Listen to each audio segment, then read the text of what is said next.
You're in Braves country.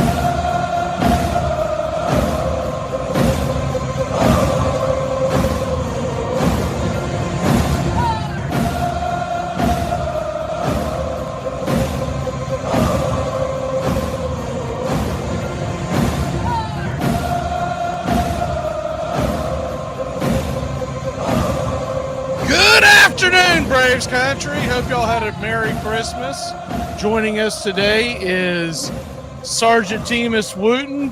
Mr. Wooten, glad you came back in one piece. Welcome back to the States. And I'm glad you didn't have to spend as much time as we feared over there. How are you? Me too. I'm good. It's cold over there, brother. Whew. They got snowflakes the size of waffles over there. I'm assuming it's cold where you're at. It's not warm. Where are you at nowadays? Ohio? Ohio, yeah. What's the temperature like? Today's 30s. Hard pass. Yeah. Anyways, we got a lot to get into, got a little time to do it. So let's go ahead and hit off with Smoke 'em if you got 'em.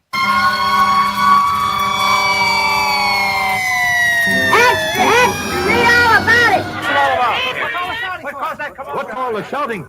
So, Smoke 'em if you got 'em. Basically, what we're going to do is just go over the recent things that have gone on in Major League Baseball. I guess the biggest thing that jumps off the board this morning, if folks haven't seen it because it just broke, I don't know, maybe 5-10 minutes ago, Gleyber Torres has officially been announced as the one-year signing by the Detroit Tigers. So the Tigers signed him to a one-year, $15 million deal.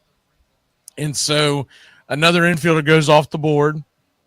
I don't think Atlanta had any interest in him. I don't think for folks who haven't seen Sarge before, he is a Red Sox fan. I don't think they had any interest in him, but he does go off the board. And then the other things I did want to touch on real quick, just for folks who haven't been paying attention with all the holiday stuff going on. Walker Buehler, one-year deal to your Red Sox, $21.5 million. And Goldschmidt goes to the Yankees, 1 year, $12.5 million, I believe is what it was. And that's all the big deals that have happened in the last time we were on the air. Anything jumping out at you other than obviously the Walker Buehler signing on your end? No, which is a problem. I mean, I was really hoping we would start kicking things up a notch or two, but Breslow works at his own pace, I guess. Well, you're preaching to the choir, man. I mean, literally, Braves have done absolutely nothing. They had a big old bag of coal in our stocking this year for Christmas. The only thing that I'm holding out hope for is this happened last year. And it was either December 30th or 31st. I looked it up recently that the big trade for Chris Sale came through. And I do believe that that's what he's trying to do. He's trying to make another trade. I don't think he's out on the market trying to bolster the offense or the pitching with the free agent signing, because if you're looking at the numbers and you realize how cash strapped that the Braves are, so we're $24 million from going over the top again.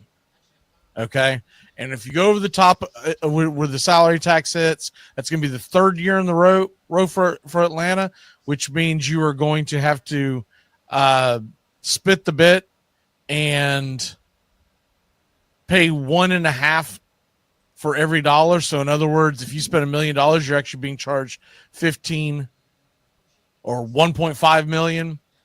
And that's for every dollar that you go over that limit. Looking at it the way it ended up last year, the smartest thing would have been for Atlanta at the deadline is get rid of some of their bigger contracts, and they would have gotten underneath them, then they could have been more aggressive this offseason. But at the time, they were trying to fight to get in the playoffs. They got in the playoffs, so you can't really fault it. It's easy for hindsight to kick in. But that's where we're at. You know, a lot of people are expecting this big wave of signings by the Braves. It's not happening. I don't see them making a single significant signing in the offseason. I think they could make a trade where they're going to have to give up prospects so that the team that trades them eats a lot of the cash. I think that's the only way it happens. And I'm in favor of something else, and I'm going to throw this out at you. I know you're not. I know the Braves are your second favorite team, but I'm going to put this out here. So Anthopoulos always believes in doing his shopping during the offseason and not at the trade deadline. And I'm going to go ahead and say this, and I'm going to say it with my chest. I say we save the damn money for the trade deadline. You're going to need to make a couple of minor moves to get you through the next several months leading up to the July deadline. But I would be in favor of signing a platoon for shortstop. We've talked about this a million times, so I won't go over it. But there's several players that I like to platoon with Orlando Arcia, whose glove is elite, but his bat is below par. And then you're going to have to add probably one significant outfielder, but he doesn't have to be an all-star to buy you time until Acuna comes back. And you're probably going to have to add a pitcher, but it could be one of these also-rans at the bottom of the barrel that's more of an innings eater. And you see what you can get out of the young guys, because we got 3 young guys that are going to be fighting for a rotation spot. And then you save quite a bit of that money so that at the deadline, if you are competitive, you jump in with both feet as opposed to just sit there and hope for the best. Because if we do a lot of moves right now, we're going to be handcuffed at the deadline. And then what do you do if you get an injury? Well, how big of a loss was it when you lost him? His name just escaped to the Yankees, the pitcher. I'm sorry, do what? I Say said, that again. how big of an impact on your staff is it that? Oh, Mac Freed, look, it was huge, but at the same token, we're adding Spencer Strider that we didn't have last year, and last year we had the best rotation in baseball. The biggest issue that I had with the Max Fried is that once they let him get to his walk year, he was gone. None of these guys come back to Atlanta once they get into the walk year. If you wanted to extend Max Fried, you had to have done it last spring, but most likely you needed to do it the spring prior. But the thing with Max Fried is, and most Braves fans know this, they're very aware of it, Max Fried has a history of injuries. And he's been very brittle, and you just signed a 31, going to be 32-year-old to an 8-year deal, averaging 27 a year. So what's that going to look like in a few years? I didn't love losing Max Fried because when he goes, he's a beast. But he's not a big strikeout guy. And that's not going to improve as you age. So you're going to have to make sure that you have an elite infield to deal with the fact he's a ground ball pitcher. He gets about 5 or 6 strikeouts per 6 innings, typically, if that. Usually averages more around 4.5. But at the same token, he was a guy that when he went out there, 9 times out of 10, he was giving you a quality start, and that's not nothing. So it hurts, but at the same token, we are not one of the big market teams until we get out from under the media deal, which has 2 more seasons left. We're going to be dealing with this. When AOL signed that 25-year deal for $1 million a year for 25 years, they screwed us. And they didn't care because they were trying to make money way back when. What was that, 2009, somewhere in that neighborhood? Did they sign that deal?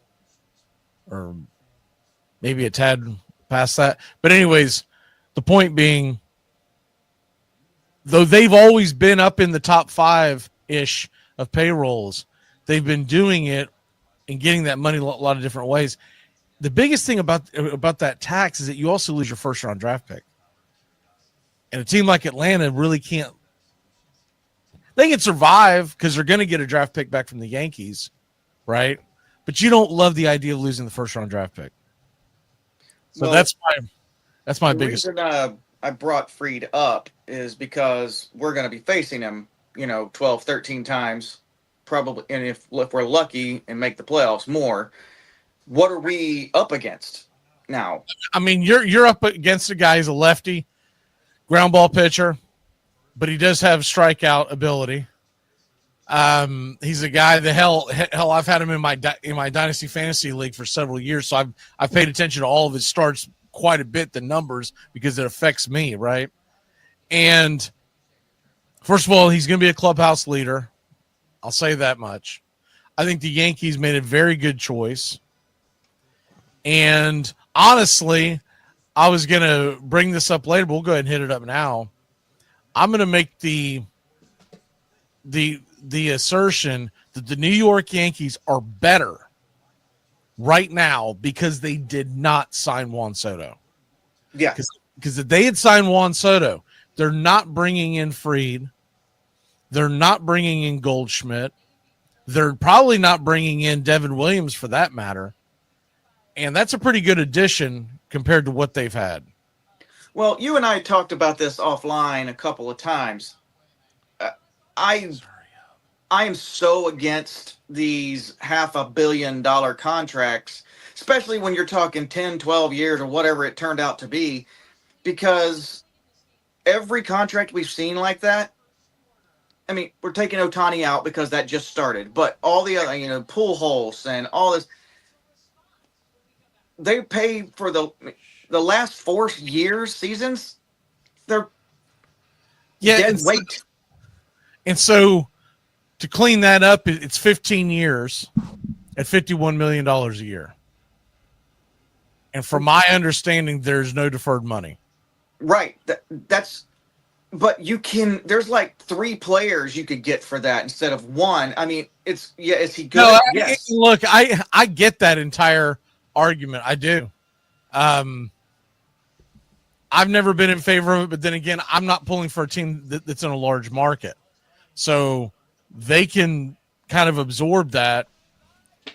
The Mets are going to make other moves, but let's just say for argument's sake, if the Mets don't make another move right now, and I know that's not going to be the case, but the New York Yankees are a much better baseball team right now than the New York Mets. Now, the Mets still have to sign the first baseman. I still think they're probably going to bring back Pete Alonso. I think they're trying to wait him out and have him sign a much cheaper deal, or they might be trying to get him to sign a prove-it deal, and maybe he goes back out on the market with a 1-year opt-out with some financial security. But there's been rumors that there's a handful of other teams that may be interested with them. The problem that Alonso had is that there was a decent amount of first basemen out on the market coming into free agency. And he wasn't the best batter. But what Alonso does bring you, and whether a Braves fan wants to hear it or not, he's a guy that's going to go out there and swat 35-plus home runs. He's a guy that hits for a decent average. He's not even close to being an elite fielder. So the one problem you have if you're a Mets fan, if you say, we're going to sign you to a long-term deal, you can't have him and Soto playing DH at the same time, because Soto's eventually going to be a DH. He'll probably start out in the outfield, but they'll eventually DH him. They're spending $51 million specifically on his bat, and he does not give you any kind of upgrade in the outfield. He is a below average right fielder. He's about an average left fielder, but that's it. And is it worth having him going out there, not just risking injury, but the wear and tear on the legs when you want those legs to produce pop in the bat, especially when you're paying him $51 million? Right. So my question is, all the things you just said, how did he command that kind of a contract then? I don't. He's not playing. He's not Mike Trout or anything. I mean, Mike Trout was Mike Trout. Offensively, he's elite. Offensively, he's better than Mike Trout right now.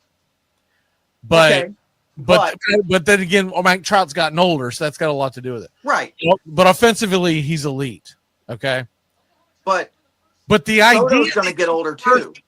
Yeah, the idea that he's worth the same amount of money per year ish, give or take. I guess technically he's making less per year, but the idea that he's in the neighborhood of the contract of Shohei Ohtani makes zero sense to me because he only plays the one position and he's eventually going to be a DH.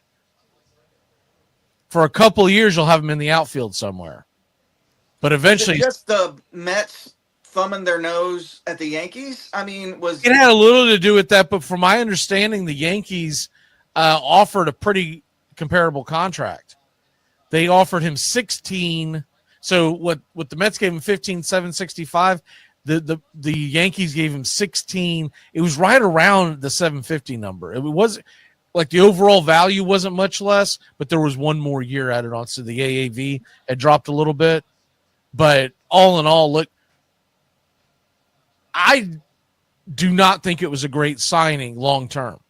I think you'll see dividends immediately, but long term, you'll never sell me on the idea that a guy 15 years is going to be anything close to what he was. Sans steroids, right? Yeah. The only way you get to that is if you start pumping steroids in your behind like Barry Bonds did, and all of a sudden magically in your late 30s you're a better player, right? But other than that, it doesn't happen. Yeah, he's 24 now, and he got 15 years. He's 39 when that contract's up. I mean, which is ancient in baseball years. You know, right. I mean, I heard the Red Sox were fishing with him and everything. Please don't pull a Miami Dolphins and just give all your money to one player who will go there and stink it up. He would have been great to have, but at no time was I disappointed that we didn't just back that semi truck up. Value was overvalued. That's my biggest take. That's my biggest take is that he is never going to be worth now. What they're going to argue is that they're going to be able to sell jerseys. They're going to be able to sell out the stadium specifically because he is a member of the team. And that might be true. For about 4 seasons. Right. The question will be, how does he produce into his 30s? And you also have to realize something else with the Mets. It's not at all the same with most of the other teams that were in the mix. Their owner doesn't give a crap. He grew up a Mets fan. Yeah. He's a multi-billionaire. He's one of the richest guys in America. And when you put all that aside, he just wanted to basically show who had the biggest balls in the town, right? Mm-hmm. He wanted to sit out there and go, "Here you go, Yankees," thumb his nose up to him. But that only goes so far because he does have investors. He doesn't own this team all by himself. He does have investors, and eventually, if they do not see dividends paid, they're going to go, "All right, man, we got to tighten the belt." And you're not going to be able to trade away Soto 10 years down the road, making $51 million, even though the contracts will go up. They won't go up that much to the point where he's, Yeah, he's in a different stratosphere. He's in Ohtani stratosphere, and there's only 2-3 people maybe in the entire league that's up there. Right. And he's the newest. The only difference is that Ohtani was a 10-year deal, so we're talking $70 million as opposed to $51 million a year. But Ohtani gives you an elite DH, and assuming he comes back well on the arm, a pretty good, if not number 1 starting pitcher. He's a solid pitcher, for real. Right. He's solid. I mean, we don't know what's going to happen with his arm when he comes back, but I'm just going to assume modern medicine will still have a pretty good track record with these Tommy John surgeries, and he'll be okay. But honestly, I don't know if the other thing that you could see happen, and realize they've got a $300 million plus, was it 330 with Francisco Lindor? So it's $1 billion for 2 players. With all that being said, it may make it easier to recruit players to want to come play for you. Not only are you in New York City, which is still not just the capital of baseball, but the capital of marketing. even though you can make arguments that you can market at other places, but whatever. It's still elite to be in New York. They may be able to recruit guys in for cheaper, and maybe that's their angle, but I don't think that's the case, because if you look at the tax hikes that they get in the state of New York when you're a free agent, I don't think you're going to be able to talk someone in to going to New York over going to like the Texas Rangers, which doesn't have a state tax. Right. State income tax. But anyways, let's move on to the next subject. Snit happens. We keep playing like this, we'll be the laughing stock of the league. Well, what do you expect? All we got on this team was a bunch of and a booger-eating moron. That booger-eating spaz make me want to puke. All right, so these are the minor deals. Snit happens. The Braves signed right-handed pitcher Eniel De Los Santos. Control your enthusiasm. And Davis Daniels, a right-handed reliever that may or may not make contributions on the big league level. De Los Santos was to a minor league contract. I really feel like he was a depth piece. You look at, he had an ERA of 5.04 last year across the board. He does have swing and miss stuff, but he's going to have to clean that up before he's going to jump off the page for anybody. But some of your other minor deals. By the way, I did want to put this out here, T. Listen to these numbers. So we're 25 days away from the Hall of Fame announcement.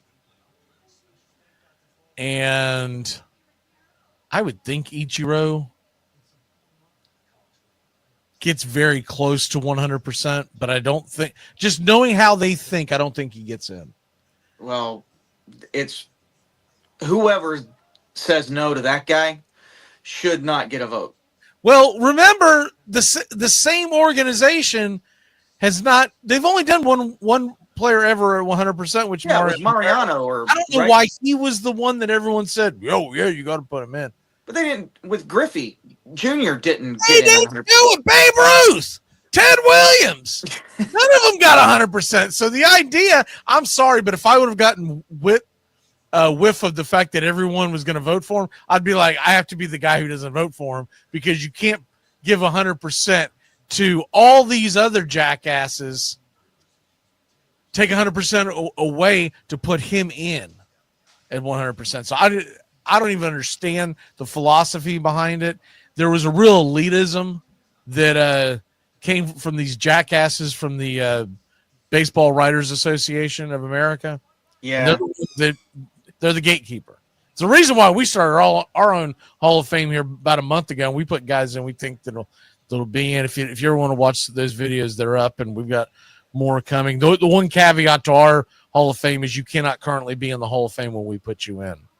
So the first guy in was Shoeless Joe. The next one was Pete Rose. But we're 45 days away from pitchers and catchers reporting. That's not nothing. No, it's not. 7 days away from the spring training opener, which I believe is strangely on a Thursday this year. It may be on a Friday, but I know it's a day or two before the Braves start on, and everybody else starts on that Saturday. And then we are officially 90 days, 9-0, so exactly 3 months away, if you look at it that way, from opening day in Major League Baseball. So that's the good news. The bad news is the Atlanta Braves haven't done a damn thing, and we're 90 days away from opening day. Let's get it together. We did one, but I mean, I think the Walker Buehler's a very good addition. But when I saw, and I'm not banging the Red Sox for spending that money. Okay, what I'm saying is when I saw that he came in at $21.5 million for 1 year, I knew the Braves were never a realistic opportunity. Because if he was going to get that on the market, I thought he was going to have to do like a prove it kind of deal.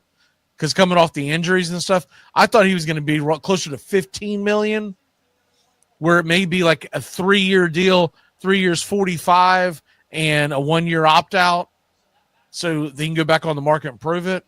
But when I saw that he got 1 year 21.5, I was like, dude, we were never in the argument. Okay,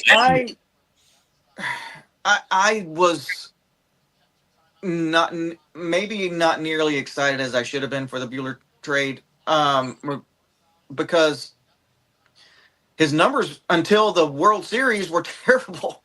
You know? Yeah. But you got to realize he was coming off of significant surgery. That doesn't sound like the Red Sox at all. Every pitcher they get is coming off a major surgery, so we just gotta. So he had Tommy John surgery in 2022 after, I believe, Dave Roberts blew his arm out in the 21 playoffs. Then he came back and he had some complications. So last year was really his first real year back. But he was lights out in the postseason. Yeah, he did great in the postseason. I mean, but yeah, what does that mean? Hustler, he's we got some comments, questions. Hustler, he's talking about Patrick Sandoval, which I had to laugh when I saw P. Sandoval. I was like, oh my Lord, I almost wrecked my car. He's back. Yeah, he's back at the all-you-can-eat buffet. Eat a salad, you jerk. How about this Giovanni Moran? Do you know anything about him? Giovanni. I thought you were talking to me. What? Giovanni Moran that we got from the Twins. I don't know anything about him. He's got some upside, but he's not necessarily someone who's gonna. If you go back and look at his numbers, because I did, he's not going to jump off the chart with you. Right. His ERA was 5.81 or something, and I think what they like is his upside, but he may be more than anything else just a depth piece. Why? It can't be the money because we have the money to spend. I don't know if it's a year. You're just bringing in depth pieces because it's a long season. So not everybody you bring in is going to be right. But my next question is going to be, how come we haven't signed Corbin Burns yet? Well, Corbin Burns, I think, is asking for $300 million. No, it's 245 was the latest one. I looked this morning. What's that? I looked this morning. 245 is what he's asking. From I who? don't know how many years though. From who? Because the rumors coming out of San Francisco is a 10-year deal, $300 million.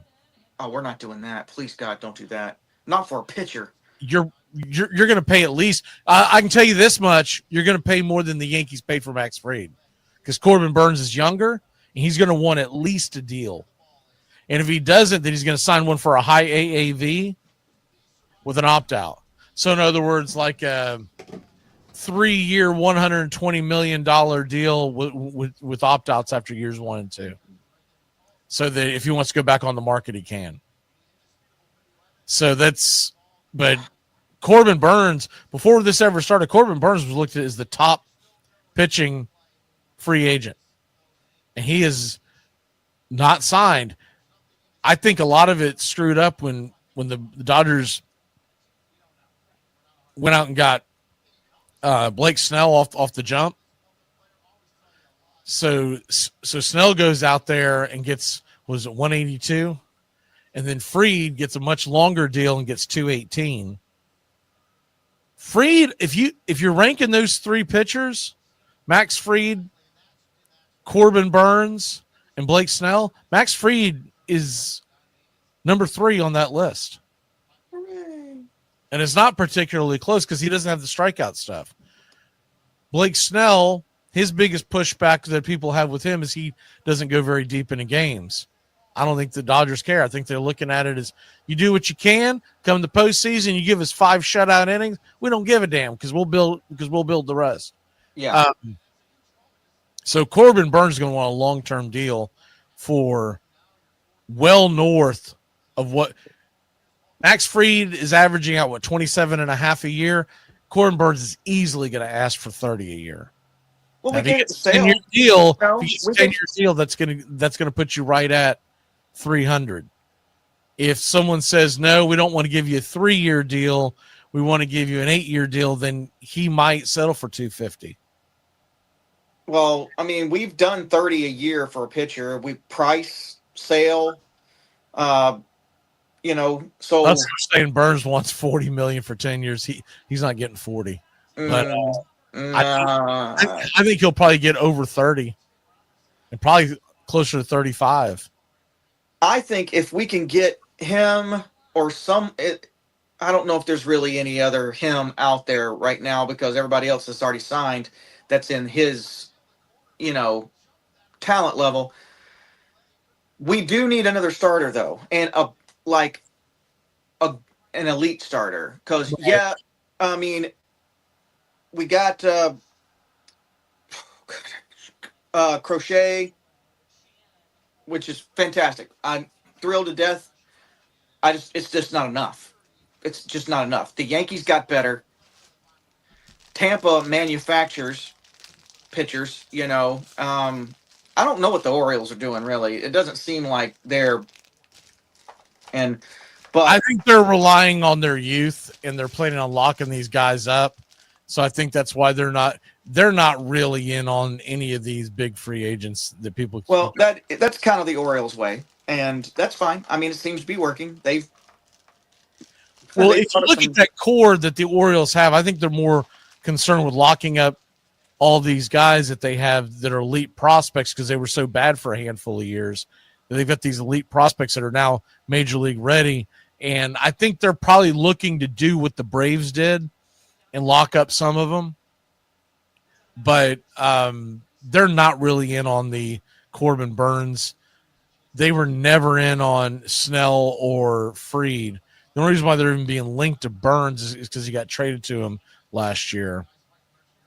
If you're looking at the best starting pitchers that are still available, that list, I mean, you can get some rent players that are older that you can roll the dice on, and maybe you get them signed to a cheaper deal. So you got Justin Verlander, Max Scherzer,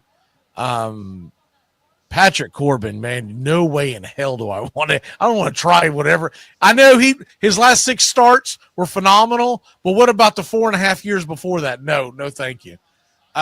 Jack Flaherty he'll be the next one that comes off the board after Corbin Burns, but I think he wants a long-term deal, so I don't think he's going to settle for anything less than at least a 4 or 5 year deal. And then after that, it really drops off because, you still technically have Charlie Morton out there who'll go out there and eat innings. He's not going to win many playoff games for you, but he can go out there and eat innings, which sometimes is all you need.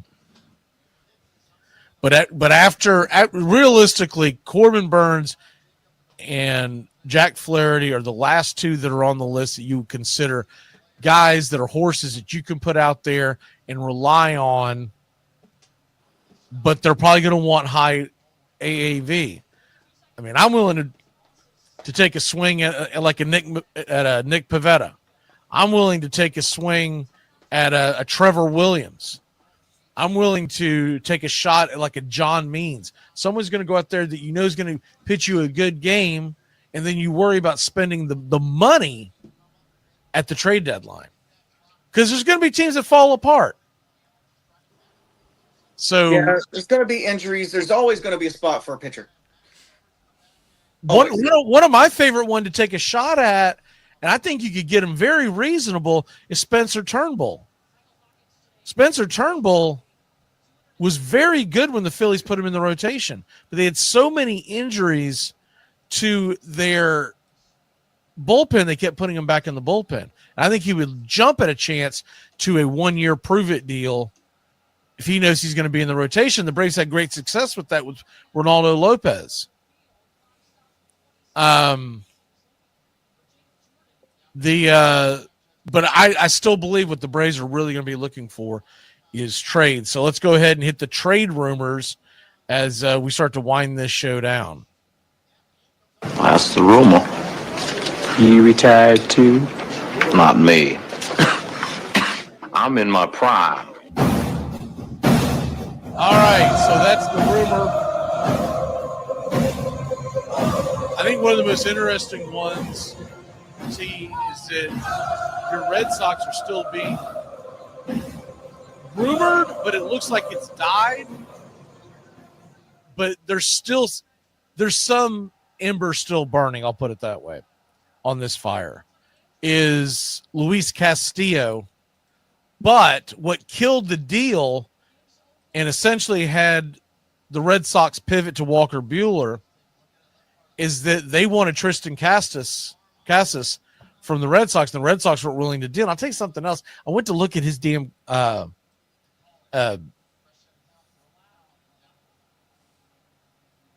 his current contract, Castillo's. Not only do you have a vesting option, but you have 3 years left. Let's say the vesting doesn't hit. You have 3 years at averaging around $24 million. I have a hard time believing that that's a thing. I mean, you're going to take on all that money for an aging right-hander who's still pretty good. But he's kind of got the Blake Snell disease. He doesn't get out of the fifth inning very often. Usually gives you good innings up into the fifth, sometimes the sixth. But $24 million is a lot of money. So if they're going to trade him, I think they're going to have to eat some money and then hope that they get some prospects back. I just don't think he's worth Casas, personally. No. Well, not unless if you give him Casas, it can't be straight up. No. You've got to say, hey, we want Casas. All right, you want Casas? We'll do that. But we want you to eat at least half of that damn contract per year. Because we need more. We need more than just a tit for tat on that one. What are your thoughts on this Roki Sasaki thing? I think he ends up a Dodger. And if he doesn't end up a Dodger, he'll end up somewhere in the West. Because most of the Japanese players want to play on the West Coast because it's closer to home. So it just makes sense. And his idol is Yu Darvish, who's a Padre still, right? So yeah, so those would be my top two, would be the Dodgers and the Padres. Yeah. I could see him wanting to just go to the Padres because of Yu Darvish. But there is the argument there that he would want to go to where you've already got two elite. I mean, look, if he goes to the Dodgers, they don't know if he's going to be ready for this year to be in the rotation, but I bet you the Dodgers at least put him in the bullpen by the end of the year. Anyway, you slice it, by next year, they would have 3 Japanese-born players in their rotation, and that is something that I think he's going to have a hard time turning down. And it sucks because from all accounts, he's the best one of the bunch as far as pitching. But how many times do we hear that, though? Well, I saw it for my own eyes. He was in the WBC in 23, and he was elite. And he was, 22 years old at that time.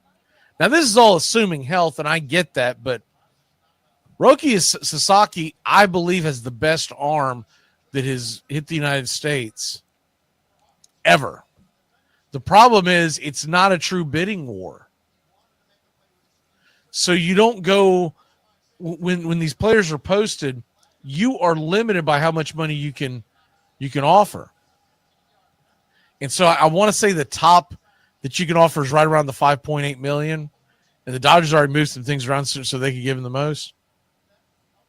But these players typically don't worry about it because they're looking at their next big contract. Right. It's a little surprising to me he didn't wait 2 years. If he waited 2 years, Pedro Hustler said Pedro Martinez. Pedro Martinez is not Japanese unless something happened that I don't know about. I don't think he's Japanese. Yeah. He's a lot of things, but he's not Japanese. Yeah, he's a lot of things. He might have misunderstood. Yeah, he might have misunderstood. I said the best Japanese pitcher. I would never say the best pitcher. My God, there's all kinds of pitchers that have come from overseas. They're in Minnesota. I heard the Pablo Lopez from Minnesota is another possible that the Red Sox have been kicking the tires on. I mean, that's probably more realistic because it's a hell of a lot more affordable, and they probably don't want the Moon and Stars for him. And he's a solid starter.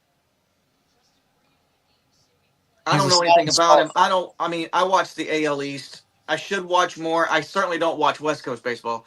Even when I lived on the West Coast, I tried not to watch West Coast baseball. But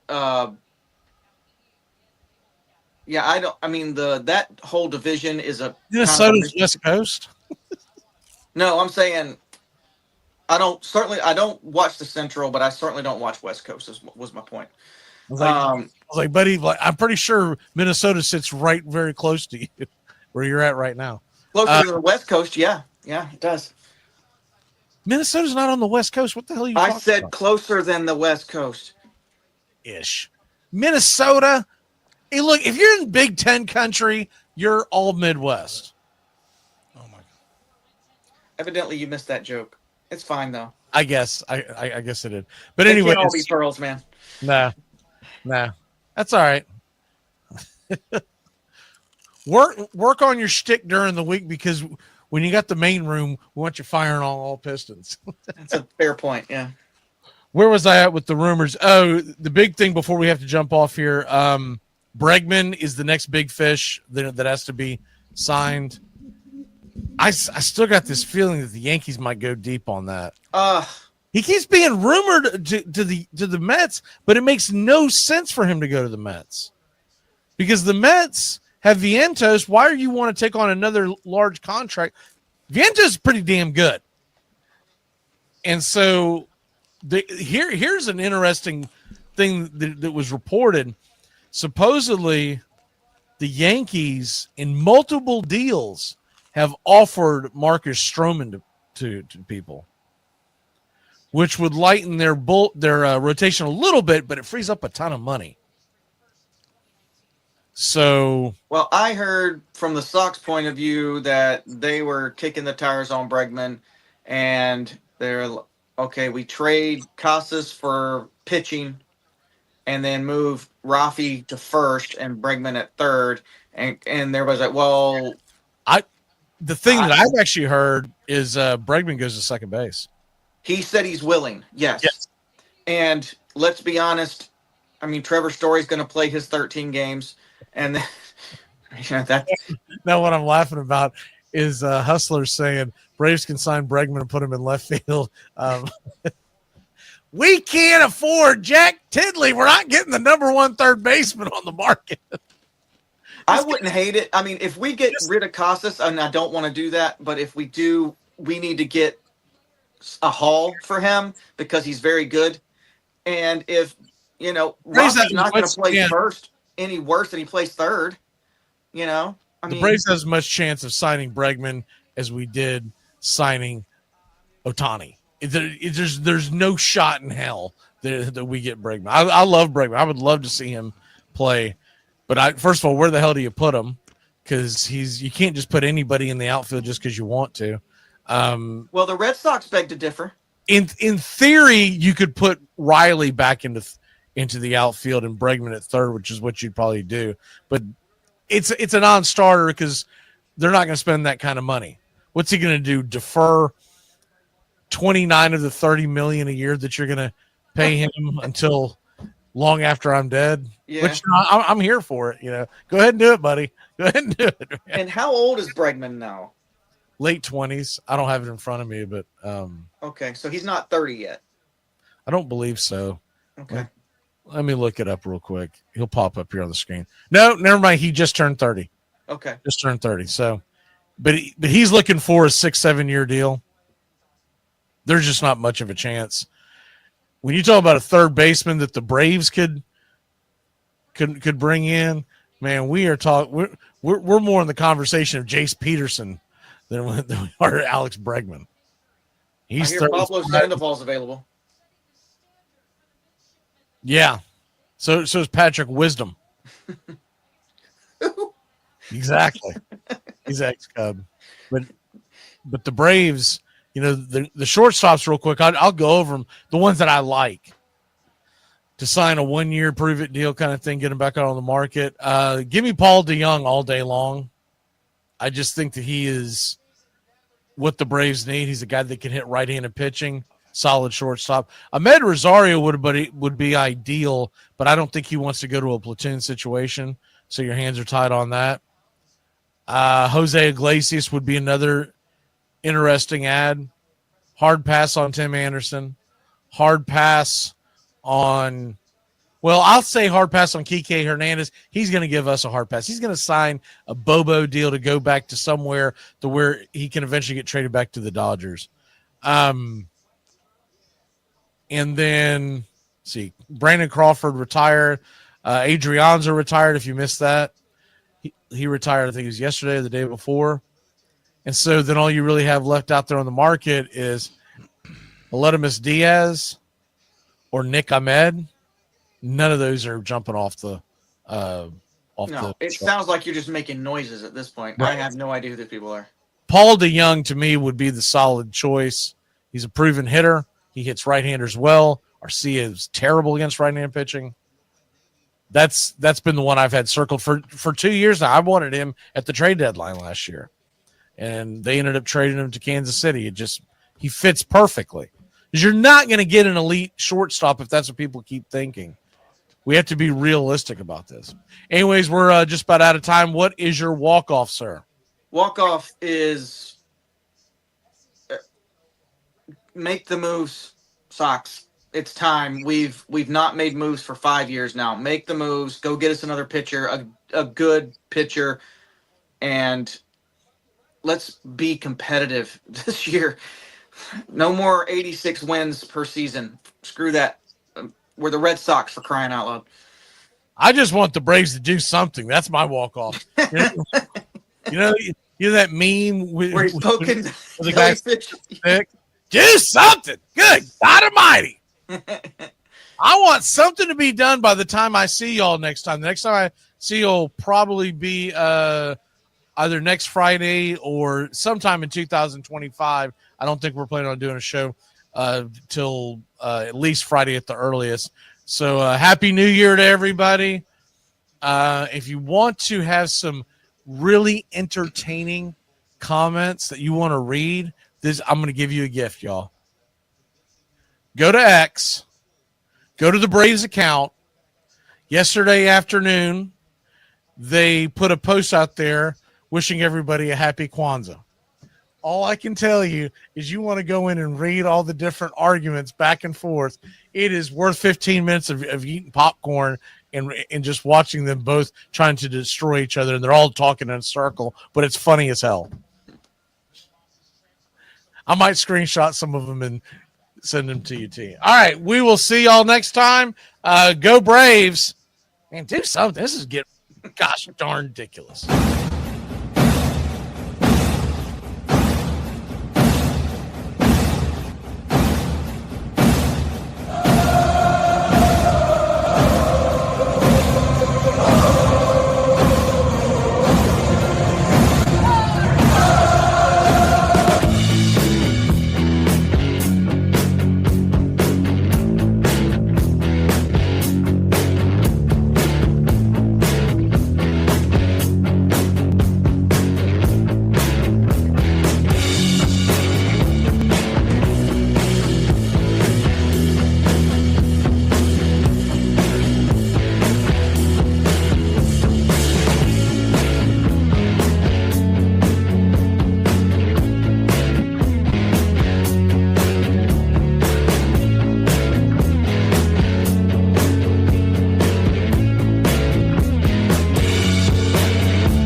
We will have the game coming your way just shortly. Georgia Tech versus Vanderbilt, ACC versus the SEC.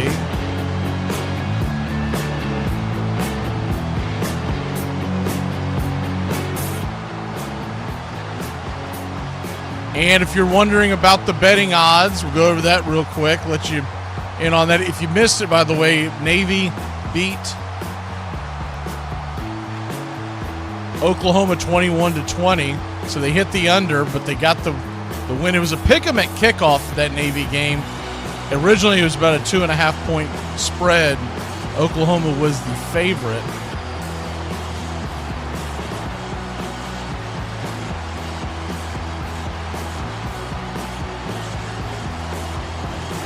It has been wet here in Birmingham at the Birmingham Bowl, but it looks like it's starting to clear up. There was some fog in the area. It looks like we're going to get pretty good weather.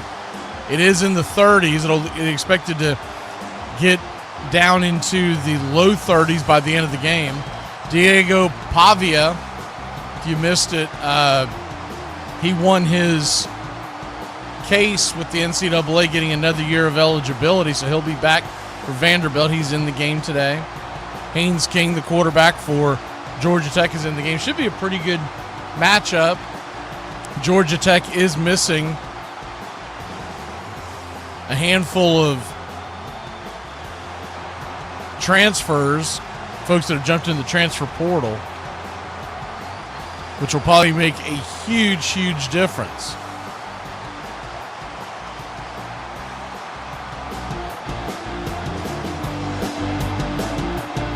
We're going to be back in a flash when we come back.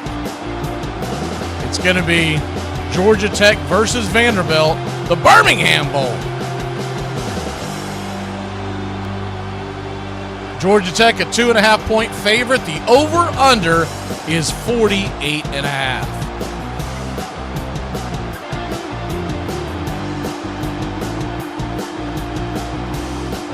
I just don't have the energy for this. I am unsubscribing from this drama. John, your totals were 120 yards in 19 carries. What's your high? Do you keep track of how many carries you have in a game? Well, my high will probably come in about another hour after the ball game. We'll have a few beers out in the parking lot, I'm hoping. Yo, I just saw a bubble skirt in real life for the very first time. And now I need to know how we outlaw them. I feel like I've been traumatized. I have never seen that much booty cheek on somebody that I wasn't married to or birthed. I'm just sitting in the parking lot. I was about to walk in Old Navy. I've seen him on the Lord's internet. I've never seen him out in the wild. I wouldn't think that you would wear that at 9:30 on a Saturday morning to the Bath and Body Works. It looked like she was wearing a scrunchie. Holy moly, it's a waist scrunchie. I think a scrunchie would cover up more. Is this what we're doing now? I do not want to participate. Count me out. I literally was in bed. It was late at night, and the news came across that we got Greg. And I sat up, and I'm like, we just got to hold on.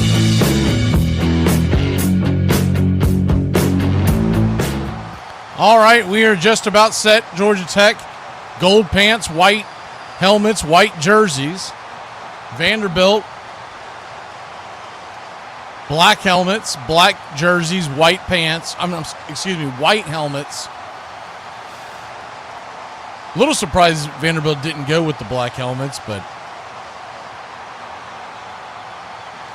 Georgia Tech will be receiving the ball. Kicking off from the 35-yard line. We're going right to left across your radio dial on the kick.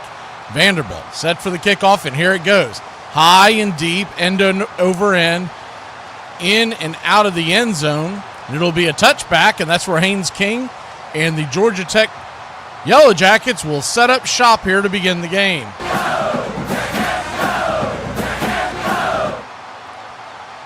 6'3", 215-pounder. The quarterback out of Longview, Texas, Chase King.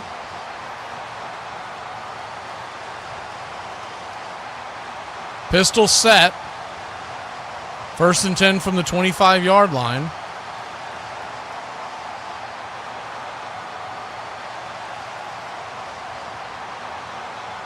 Georgia Tech elects to put it on the far left side of the field on the hash mark.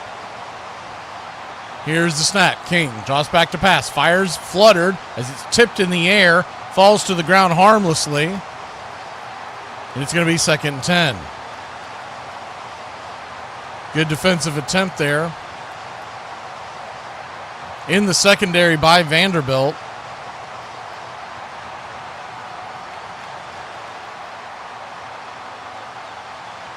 C.J. Taylor almost coming up with the interception. 3-back set. Here's the snap. Handoff up the middle. Pushing in. Plowing his way for about a 3-yard gain. On the run, number 11, Jamal Harris. It'll be 3rd and 7.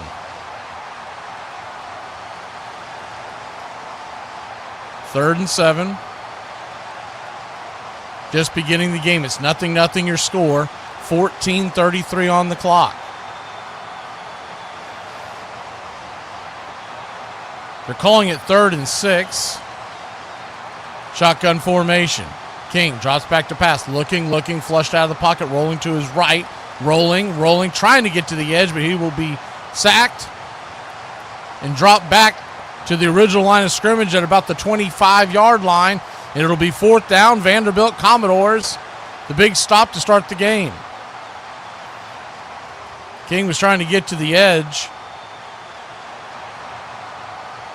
but he was met getting pushed out of bounds by Nick Rinaldi.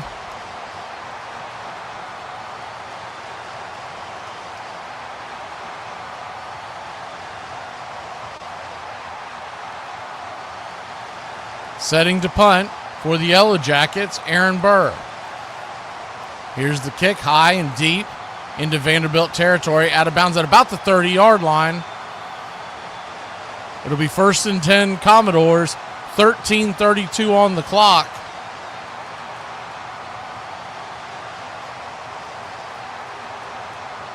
Diego Pavia got the SEC Newcomer of the Year this year, and he'll be back for another year after winning his court case. He basically said that they would not count years against him for being in the JUCO. Shotgun formation, single back set, ball placed at the 36-yard line. Here's the snap. Pavia, swing pass out to the right-hand side and twisting his way for about a 6 or 7 yard gain. Making the catch was Junior Sherrill. It'll be 2nd and short for the Commodores.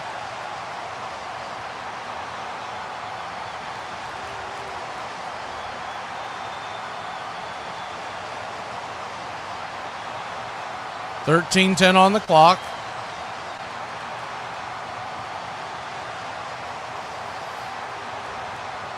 Pistol formation, shotgun set. One receiver high, one low. H-back on the right. 2 men in motion. Now a 3rd man goes in motion. Here's the snap. Hand off to the left-hand side and plowing his way for a Vanderbilt 1st down.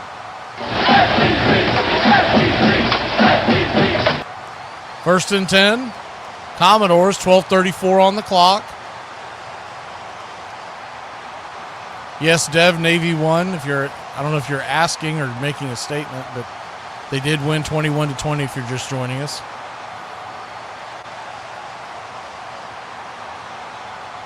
Pistol formation, 2 receivers high, tight end low. H-back on the right. 12:09 on the clock. Here comes the man in motion at Sherrill. Here's the handoff up the middle. No, he's going to keep it and go around to the left-hand side. Pavia gets banged out of bounds for about a 2 yard gain. It'll be 2nd. We'll call it 8.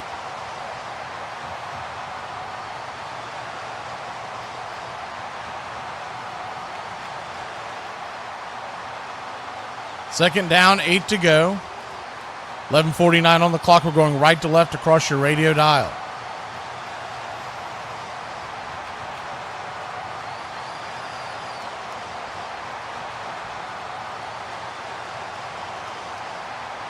0-0 your score if you're just joining us. Ball at the 50-yard line. Pistol formation. Here's the snap. Handoff up the middle off the right-hand side. Pushing his way for about a 1-yard gain maybe. It'll be 3rd and long. 3rd and close to about 8 yards, maybe 7.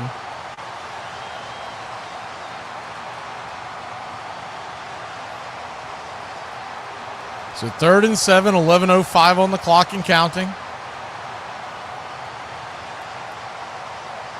Commodores nothing, Yellow Jackets nothing.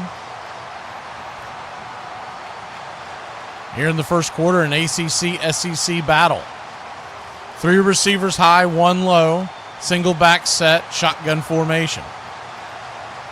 Villa takes the snap, looking, fires it over the right side, and it falls to the ground. Threw it into a sea of Georgia Tech defenders, but it hit the turf. And it'll be 4th and 7. Vanderbilt will have to punt.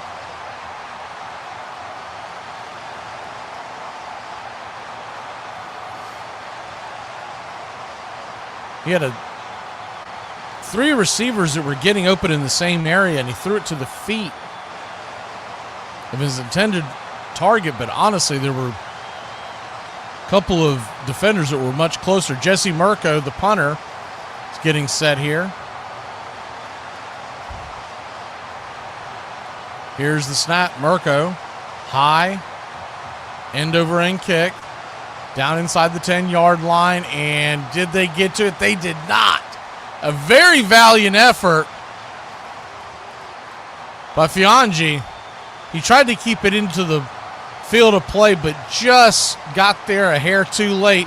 It'll be 1st and 10 for the Georgia Tech Yellow Jackets when we come back. 0-0 here in the Birmingham Bowl.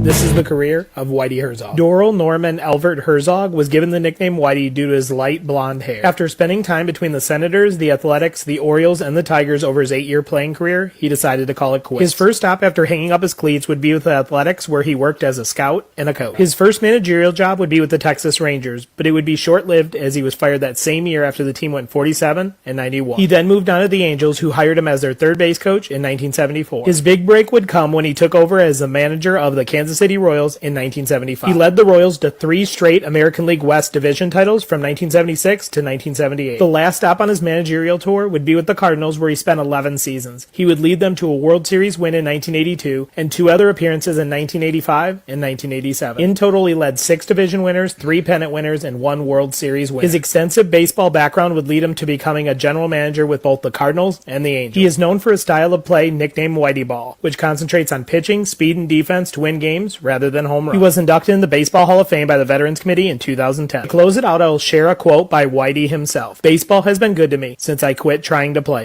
One of those forms of gentle poetry that runs through our lives and makes the more important issues of living bearable. You have to have moments that give you pleasure with your children or your hobbies or your games. And life can't all be big issues and heart surgery. You need something to give up. Something has to bring joy into the day. I've always thought that the 6 months during the baseball season, there was something in the day that wasn't there the other 6 months in winter. It was not that you had to listen to the game, but that you could if you needed it. Swing and a miss, and he took a mighty cut. Quite a touching sight. Everyone standing at Fenway Park as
Welcome back. 10:30 left here on the clock. Ball at the 20-yard line after the touchback. Here's a handoff to the right-hand side. Georgia Tech making their way for a Georgia Tech first down. It was number 11, Jamal Haynes, on the right-hand side.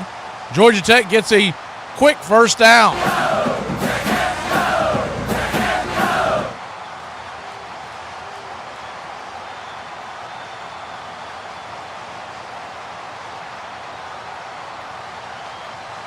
Here's the snap.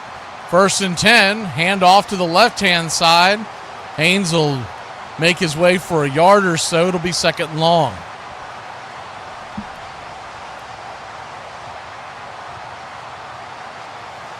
Good to see everybody in the chat. Beeve, Dev. Saw James earlier. Bonnie. Robert. Shotgun formation, 2 receivers high, 1 low. Man in motion. Here's the snap. King rolling out to his right-hand side. He's got plenty of room to run. He decides to throw it. He'll fire it down to the right-hand side. The catch is made. Maybe just a hair short of the first down. Receiver on the play for the Yellow Jackets was Malik Rutherford. They didn't expect him to be able to play today. He is in the lineup. 9:01 on the clock, 3rd and 1. Here's the snap. King trying a tush push. He will fight his way ahead for a Georgia Tech first down.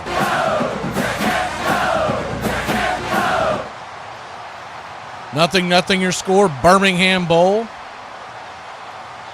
8:42 on the clock. We're going left to right across your radio dial. If you've been joining into the chat, find us on YouTube. YouTube.com/@BravesCountry. We are Braves Country Radio. If you're listening on external radio, here's the snap. Fires it over to the left-hand side. The pass is caught.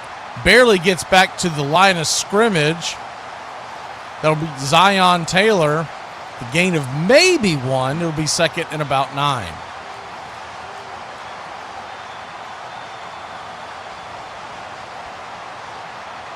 Second and 9. Ball hanging around the 45-yard line of the Rambling Wreck. Here's the snap. Handoff up the middle and firing his way into Vanderbilt territory for the first time today for the Vanderbilt Commodores is once again Jamal Haynes. Haynes will make it a much more manageable 3rd down. We'll call it 3rd and about 5. They've got 6 on the screen, but that's a very short 6 if it is 6.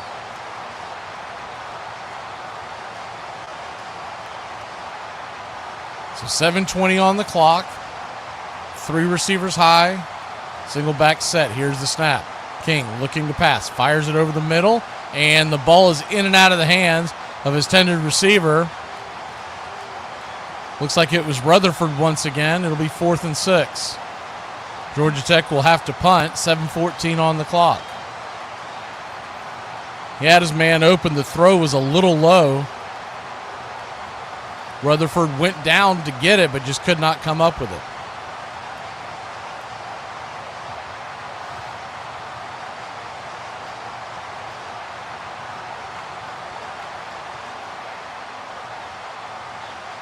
Ball at the 49-yard of Vanderbilt. They're showing a pressure. Here's the snap. The punt. High, end over end. Kick by Shanahan, and it'll be fair caught at about the 12 or 13-yard line of Vanderbilt. Martell Height made the fair catch, and we will head to break. 0-0 your score. Vanderbilt's got the ball deep in their own territory midway through the first quarter.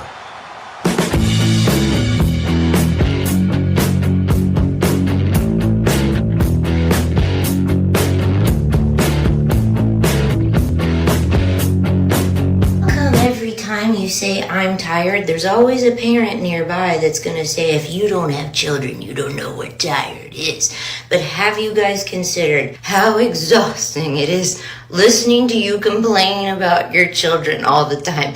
I need a double espresso and 20 milligrams of Adderall just to keep my eyes open around y'all sometimes. So, did you save the receipt? This is the career of Pete Browning. He referred to his eyes as lamps and was said to have stared into the sun to strengthen them. He named his bats after biblical figures and retired them when he felt they ran out of hits. He was primarily an infielder in his first 3 seasons, but was moved to the outfield in 1885 where he stayed until the end of his career. In his first season as a pro in 1882, he led the American Association in batting average, on-base percentage, and slugging percentage. He had his best season in 1887, scoring 137 runs, amassing 220 hits, stealing 103 bases, and driving in 118. Twice in the decade he hit for the cycle, once in 1886 and again in 1889. In 1890 he won his 3rd and final batting title, hitting .373 for the Cleveland Infants. His .341 career batting average remains one of the highest in Major League history. What's even more impressive is he did all this despite being deaf from an inner ear condition known as mastoiditis. Because of his condition he would often appear on the field while drunk,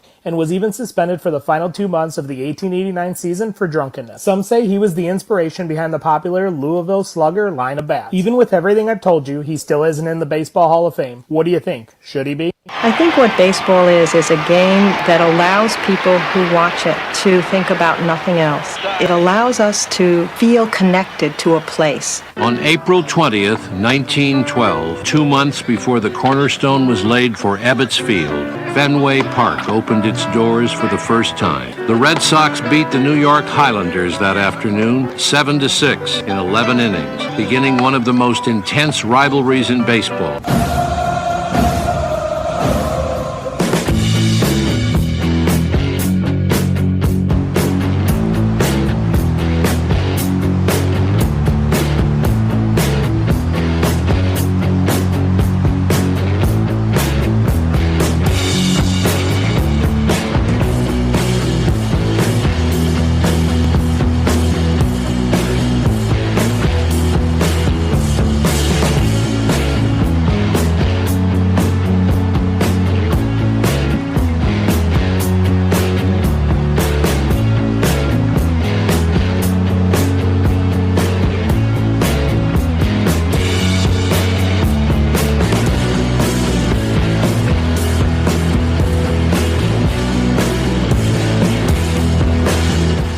Welcome back. 7:06 on the clock. Capital One Bowl Mania continues. Vanderbilt just forced another punt by Georgia Tech, and they will take over at their own 13-yard line. Shotgun formation, 2 receivers high, 2 low. Here's the snap. Dropping back to pass. Pavia wants it all. Goes deep down the middle and just off the fingertips of his intended receiver.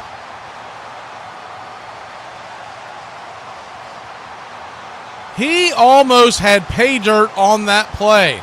Number 88, Bosky Barrett, stride for stride with him in the secondary with Zachary Tobe, but he was about a step or so behind him.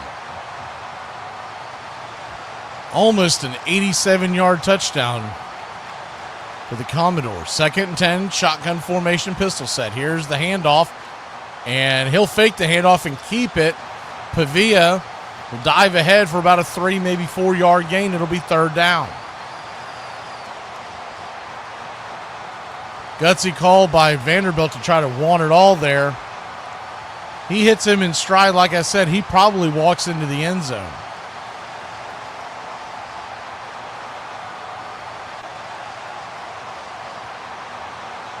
Third and 5, ball at the 18-yard line of Vanderbilt, going right to left across your radio dial. Vanderbilt trying to get a first down to extend this drive. Shotgun formation. 1 receiver high. Single back set. Here's the snap. Pavia drops back to pass, flips it out to the right-hand side. Wide open receiver out of the backfield, and that's going to be a Vanderbilt first down. Cedric Alexander The receiver, little pitch and catch. 0-0 your score.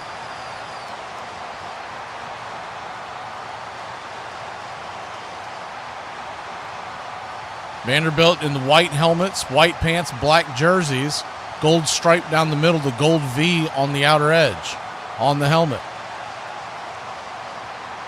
Shotgun formation, pistol set. Receivers down low.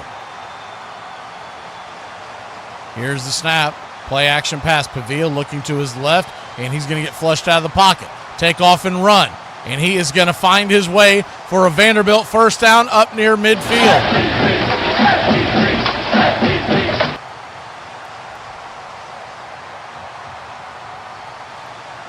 Good escape by Pavia. Getting flushed out of the pocket. You would think that Georgia Tech would be employing some kind of a spy situation there on Pavia, but he didn't really have anyone in his neighborhood. They might have sent him. 4:45 on the clock. Ball at the 48-yard line of Vanderbilt. Pistol formation. Here's the handoff. Running up the middle for about, we'll call it a 4-yard gain for the Commodores. Number 33, Moni Jones. It'll be 2nd and 6. Big day of college football. If you missed it earlier, Vanderbilt, Georgia Tech, before that game kicked off, before our game kicked off, it was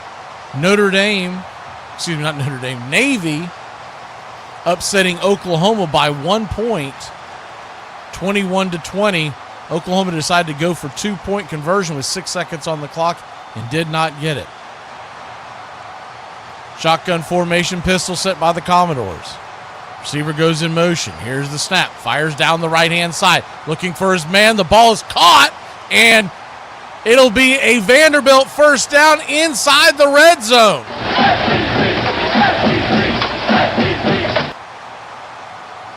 Perfect pass by Pavia.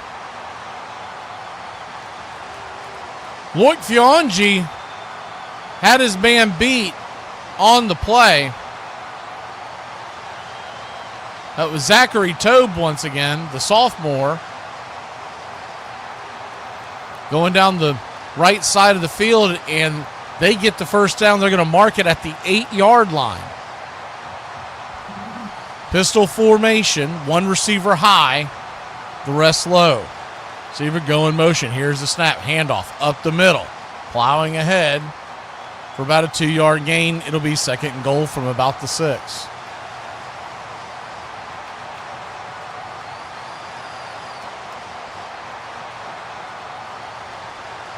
Later on tonight, you've got 3 games tonight in college football. The big one is late tonight. It's not till 10:30 tonight. You get Southern Cal versus Texas A&M. But before that, a couple of pretty interesting matchups, including Arkansas, another SEC team in action. Shotgun formation. Here's the snap.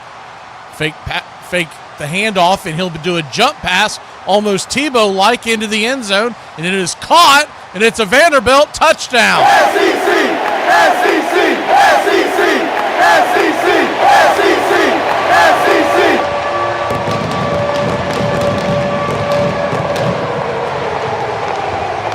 Making the catch wide open in the end zone was the tight end, Cole Spence.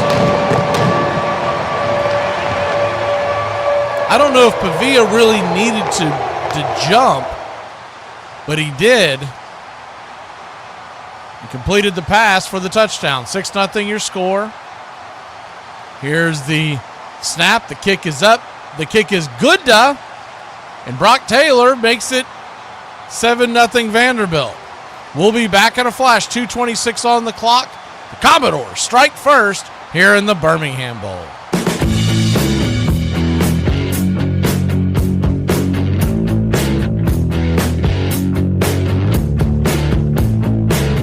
Face out there in safety training and lose a limb on the job.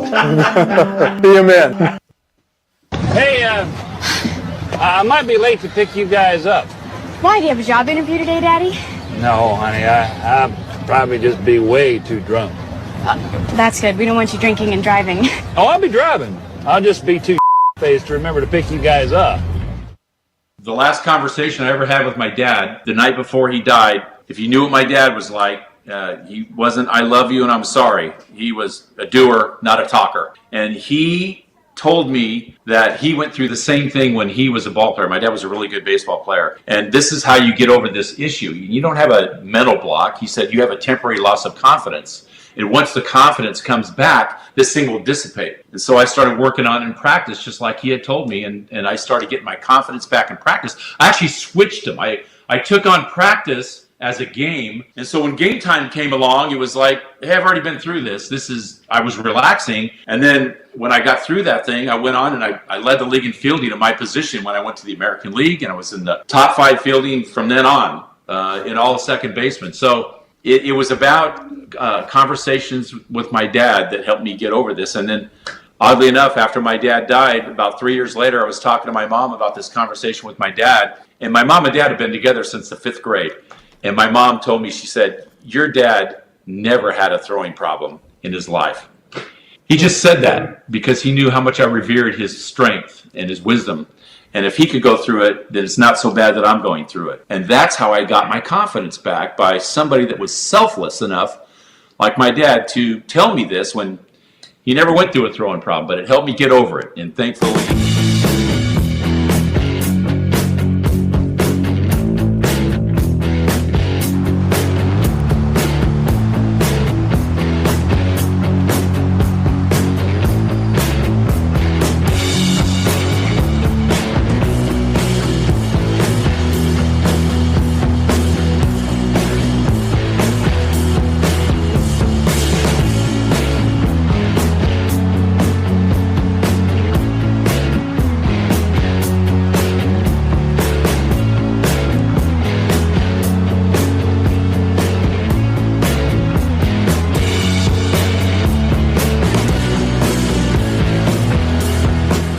We are back 7-0 your score. Vanderbilt took the ball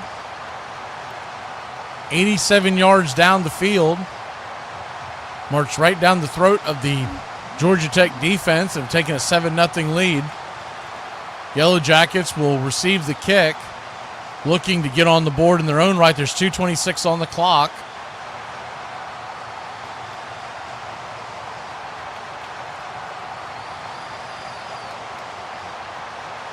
Here's the kick by Brock Taylor. High end over end. That thing will fly out of the back of the end zone. And Haynes King and the Yellow Jackets will set up shop at their own 25-yard line. We're going left to right across your radio dial. If you're listening to us on external radio, find Braves Country Radio on YouTube today. Braves Country Radio, we bring you pitch-by-pitch, play-by-play of your Atlanta Braves all year long. Doing several football games during the offseason. Spring training. Games are just 45 days away. Shotgun formation. King fakes the handoff, flips it over to the right-hand side, making the catch and pushing and prodding his way is the tight end for the Yellow Jackets, number 85, Jackson Hawes. He's their main receiving target when it comes to the tight end. You'll see Avery Boyd and Josh Beadham. Shotgun formation, pitch to the right-hand side, and knifing his way through the Vanderbilt defense all the way out to the 49-yard line of Georgia Tech is Jamal Haynes, and it's going to be a Vanderbilt Commodore first down.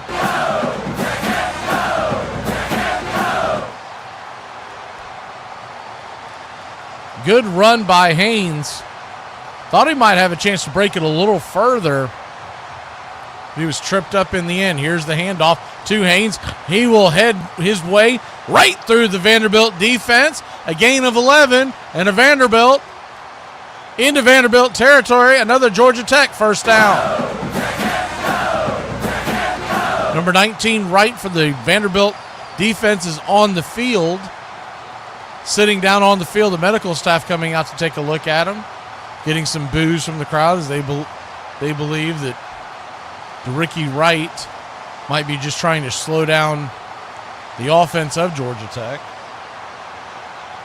You missed the news earlier. Dylan Sampson, Tennessee Volunteers running back, has decided he will enter the National Football League draft this spring.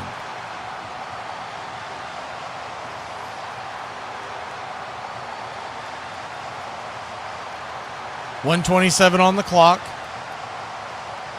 1st and 10. Wright appears to be a little banged up. Might be his left arm, maybe his left hand. I don't think that was so looking at his, he's definitely favoring his left side. 1st and 10, 127. He will go into the Vanderbilt health tent.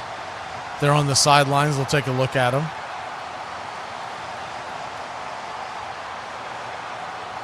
.115 on the clock in the first quarter. Ball at the 40-yard line. Here's the snap. End around handoff. And Georgia Tech will be dropped right there at the line of scrimmage. Far right-hand side, Sewell with the tackle. Chad Alexander with the carry. It'll be 2nd and 10.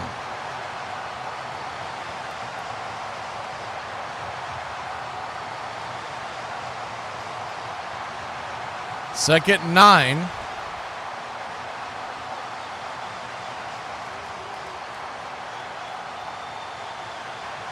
Shotgun formation, one back set, 3 receivers down to the right-hand side. Here's the snap. Fakes the handoff. Looking, fires over to the right-hand side. Diving attempt, but in and out of the arms of his intended receiver, Jana. It'll be 3rd and now 9. Trying to go over there to the right side in the flat. Abdul Jana, the senior wide receiver, all 6'3" of him, dove out to try to make the catch, keep it off the carpet, but was unable to do so. 3rd and 9, 22 seconds left here in the first quarter. Shotgun formation. Here's the handoff off to the left-hand side, and plowing his way about 2 yards short of the first down. The run was made by the wide receiver, Bailey Stockton. He came in on the end around. This is going to be close enough where I think Georgia Tech's going to go for it.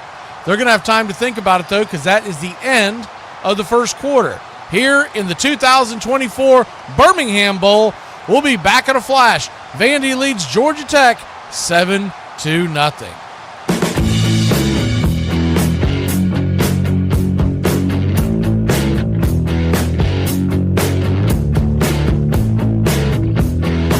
When guys pee, do they hold it like a joint or like a cigarette? Market analysis. All right, we're already 2 minutes over and we really need to wrap this up. So if you could send the action items and your notes as a follow-up to the team, that'd be great. Well, okay, well, no one, I mean, I didn't take any notes for this meeting. No. That's a shocker. Well, What have you been doing this entire time then? I would like to plead the 4th. You want protections from unlawful search and seizure? That doesn't make any sense. All right, well, objection? We're not in a courtroom, so... Thank you. So case dismissed. I think we can move on. No, case not dismissed. Did you write anything down at all? Yes, I did. Okay, well, can we see what you have written? I'm your boss. I'd like to see what notes you took. Okay, objection and incompetence. I mean, this is... Well, it would have been a little bit better if I knew. It would have been better if you listened. When he makes these kind of comments, he really, truly does not know what he's talking about, in all honesty, and that's why he makes such asinine comments, because he truly doesn't know. Always injured. I mean, damn, it's baseball. Maybe it's karma for him that he stayed with the Angels. When I was in Philly, okay, when I was in the Philadelphia clubhouse, we had a traveling secretary, Frank the Tank. Well, I got this conversation with him about Stephen A. Smith one day.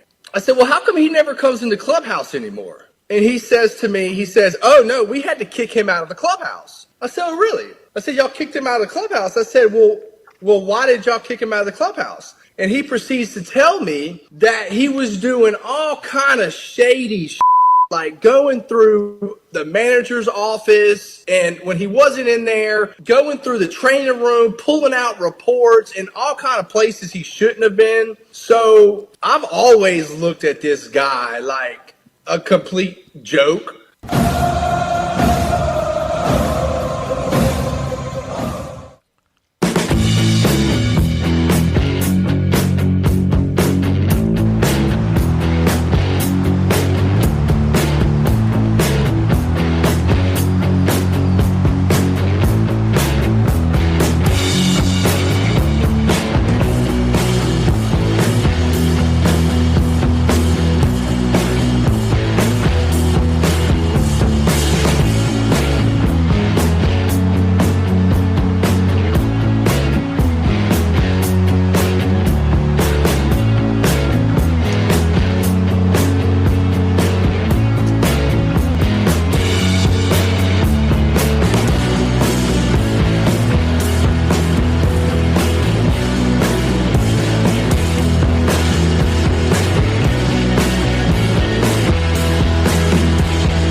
Welcome back.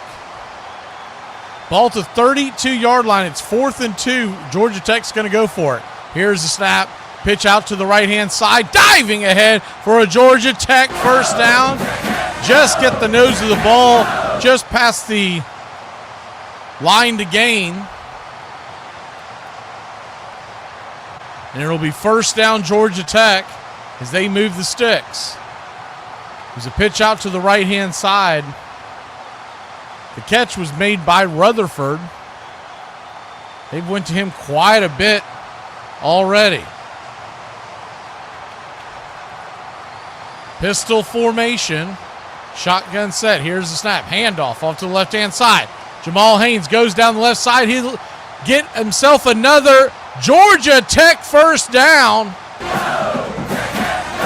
That was a gain of... The line of scrimmage was at the 30-yard line. I think they're going to give him all the way out to the 17. So it is a 13-yard gain, but hold everything. There is a flag on the play. And it looks like it's going to go against Georgia Tech. That'll mark them back.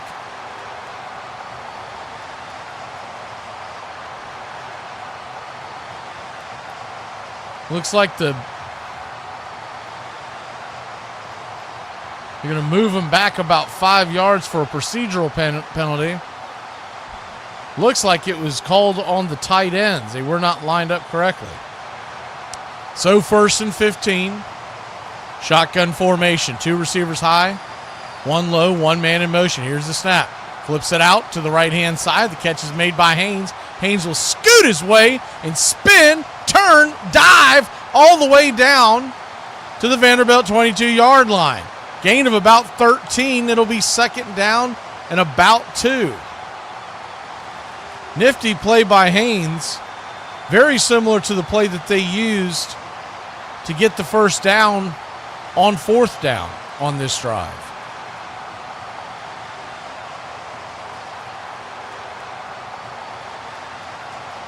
Shotgun formation. Handoff off to the right-hand side. Haynes dives ahead. And it looks like very close. Yes, he does get a Georgia Tech Yellow Jacket first down.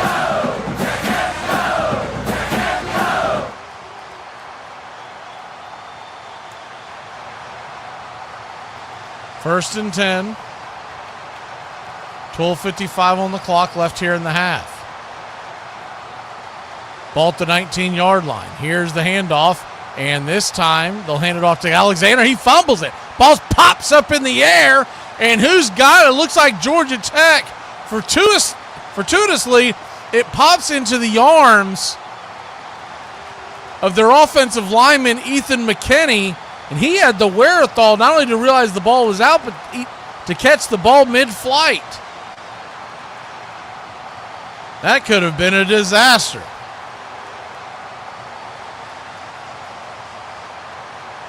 There is a flag on the play. Have to clean that up.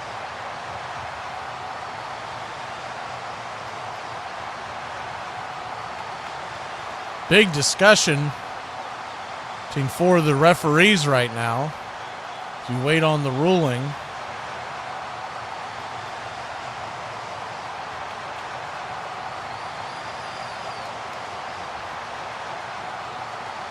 They are taking their time to sort this one out. It's confusion. All the referees involved. Here's the call. And it looks like there is no call. So all that for nothing.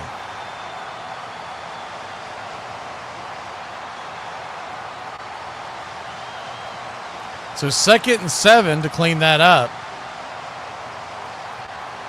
I think what they're saying is that one of the referees threw a flag for illegal touching, which is not the case because the ball was fumbled in the air.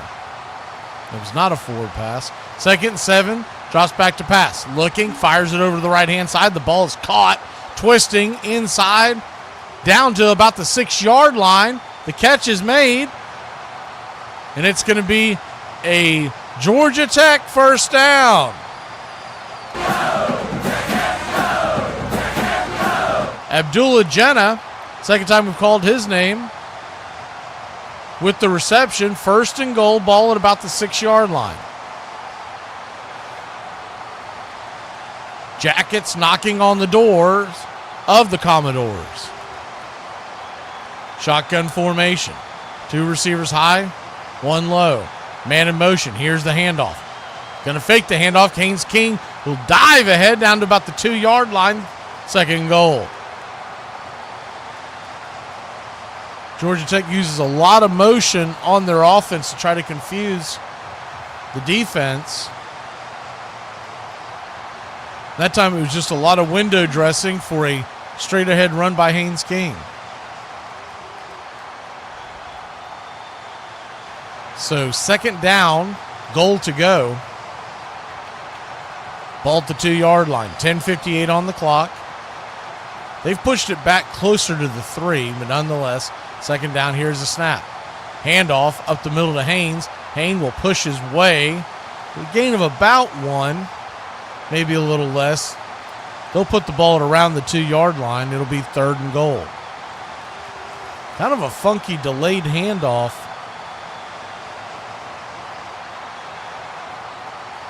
Really slowed down the progress of that play, 10:23 on the clock. Vanderbilt 7, Georgia Tech nothing. Shotgun formation, pistol set, H back in the backfield. Here's the snap. Handoff, going to fake the handoff, flips it out to the left-hand side. The ball is caught, and it is a Georgia Tech touchdown.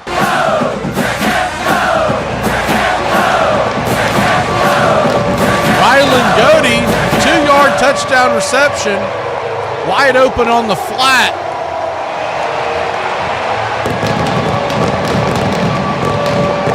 And the Ramblin' Wreck of Georgia Tech are an extra point away from tying this.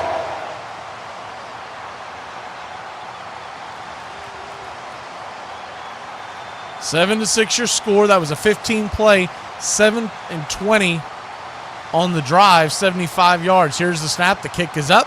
The kick is good, and with 10:06 on the clock, Vandy, Georgia Tech, the Brain Bowl is all tied up midway through the second.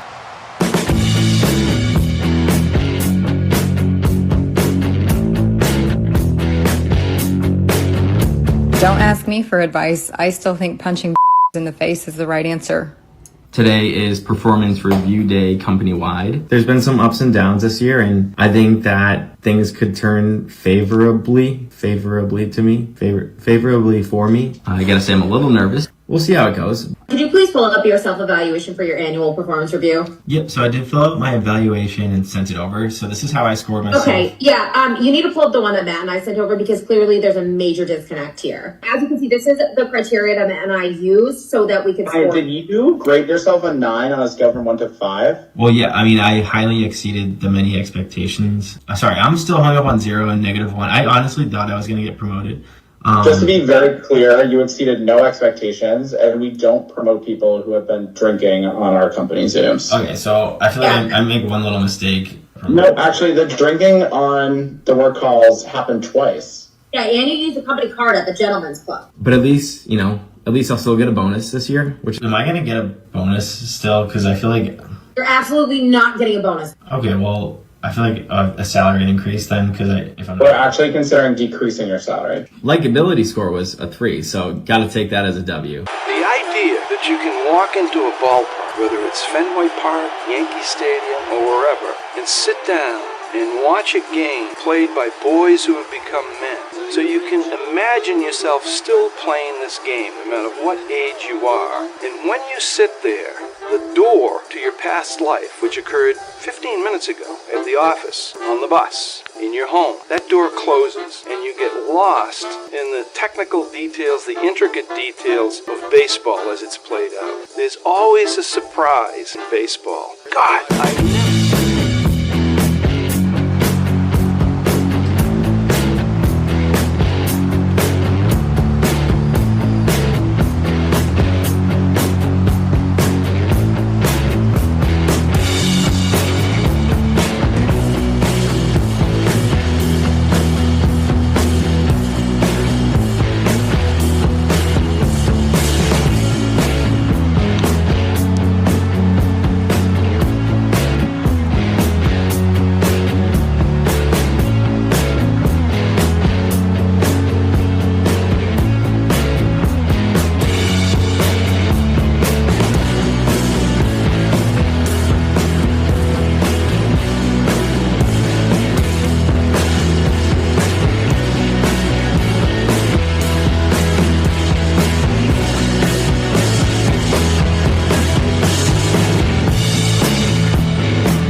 Welcome back. High end over end kick to Vanderbilt, about 2 yards deep into the end zone. They will return it out to about the 18-yard line where the Commodores will set up shop.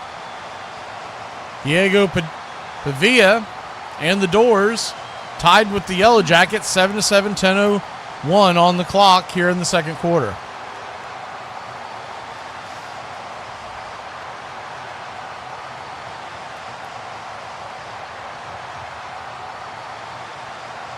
.01 on the clock. We're going left to right across the radio dial.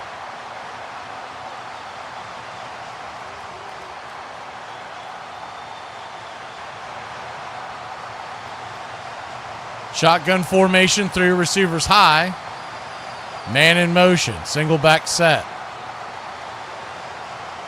Snap by Padilla, looking, fires it over to the right-hand side. The ball is caught, twisting his way for about a 6 or 7 yard gain is the tight end, Eli Stowers. First time we've called his number today. It'll be second and short. Stowers, 6'4", 235 pound senior, I should say.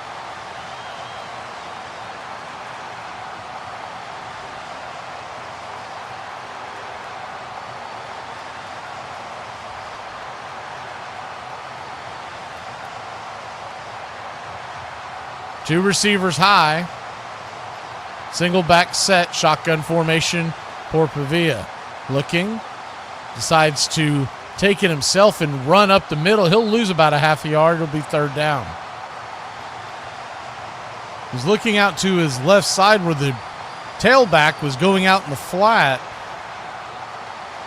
Probably a smart play by Pavia, because I think if he swings it out there, unless he's able to break a heck of a tackle, he's probably going to lose 2 or 3 yards.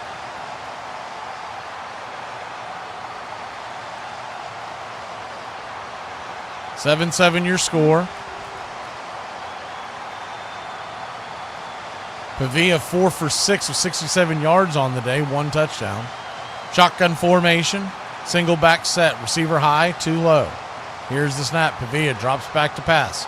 Looking, flips it sidearmed, and it's going to be a Vanderbilt first down. That catch was made by Cole Spence, the second catch of the day.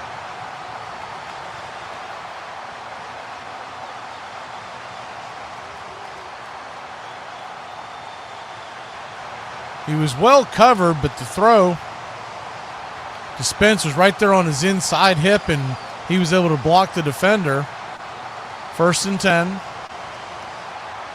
2 receivers high, 2 low, single back set in a pistol formation. Man in motion. Here's the snap. Handoff off to the left-hand side, diving out for about a 4-yard gain is Cedric Alexander, the halfback, and it's 2nd down. Just under 8 minutes left here in the second quarter.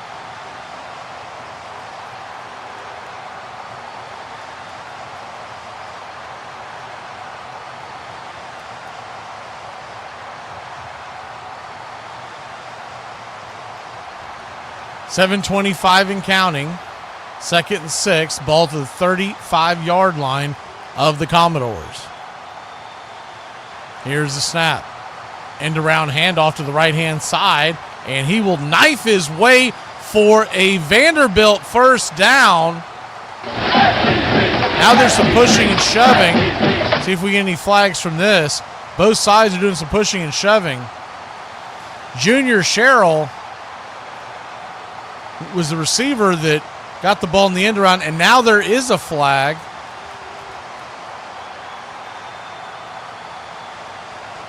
We'll have to see what this is about because the Georgia Tech coaching staff was in the middle of it.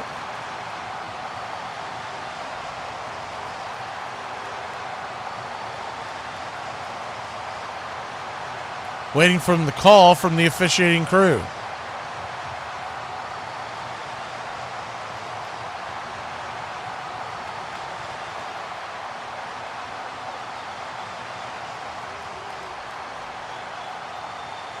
Here comes the call. And looks like we're going to get... They're taking forever to clean this up. Looks like it's going to get offsetting penalties. So first down at the 41-yard line after all that nonsense. Pistol formation for the Commodores. Ball at their own 41. Line to gain the 49 of the Jackets. Shotgun formation. Here's the snap. And the keeper by Pavia. He'll mash his way for about a half-yard gain. It'll be 2nd and about 10.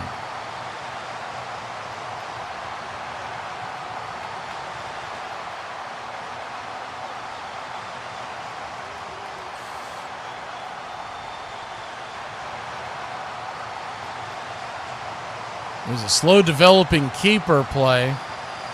The Pavia just kind of tried to follow a couple of blockers, but he was stood up and then stopped. 2nd and just over 9 yards to go. Ball at about the 42-yard line. Here's the snap.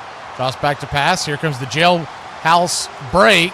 And diving to his right, flipping the ball towards the ground. It'll fall incomplete. It'll be 3rd and 9. Pavia under a ton of pressure as 3 Yellow Jackets were right there on him.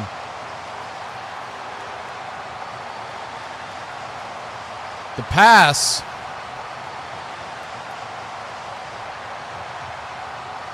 was intended over on the right-hand side.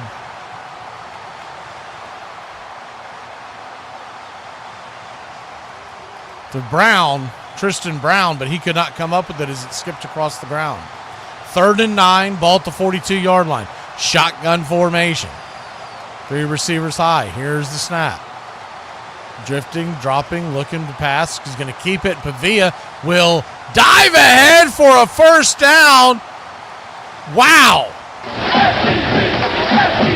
Pavia dove ahead and stuck his shoulder out there to plow towards the first down marker. He got it by about a half yard. If he doesn't dive ahead, he's going to be well short of it. So a gutsy play there by Diego Pavia. 5 rushes for 32 yards so far. 1st and 10, the ball at the 48-yard line in Georgia Tech territory. Shotgun formation. Here's the snap. Here comes the jailhouse break on a blitz. He's going to turn to his right. Fire down the right sideline. Incomplete. But a great job of Pavia from escaping danger.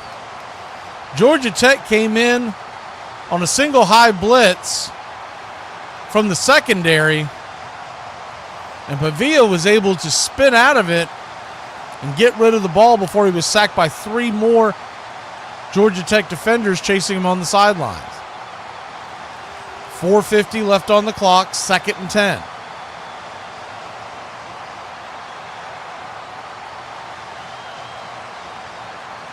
Pistol set. 3 receivers low, 1 high. Here's the snap out of the shotgun. Pavia calls for it, and here's the snap. Play action pass down the left sideline. Just misses intended receiver. Missed him by about a yard or so. But there is a flag on the play, and it looks like they're going to call it on the Yellow Jackets. It's either a pass interference or a holding call. If it's a pass interference, a little questionable because the pass was not catchable. If it's a holding, it's going to be a face mask on Georgia Tech. I have to see this again because I don't know where he got the face mask at. It must have been at the beginning of the play. So looking at him go down. Oh, yeah, he did stick his. Oh, yeah. He got a hold of it and gave it kind of a tug about earlier in the route, but you can't do that.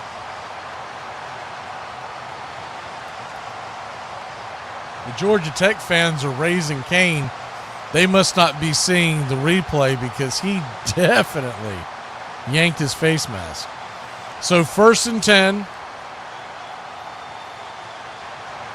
I think what their complaint is the ball wasn't catchable because it was overthrown by about 2 yards, but it was overthrown because he got snaked by the face mask and it spun him around. Shotgun formation, pistol set. Here's the handoff, and it's going to be some little trickeration. It's an end around. Here's the run down the right sideline and deep inside Georgia Tech territory. It's going to be a Vanderbilt first down.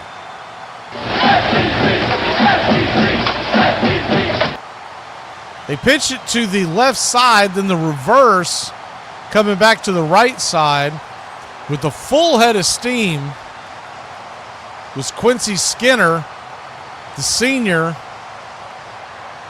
galloping down the sidelines.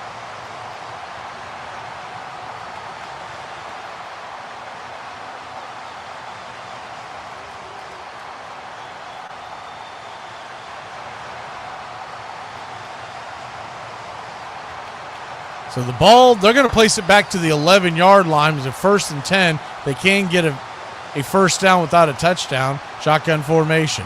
Handoff up the middle and going to get dropped for about a 3 or 4 yard loss.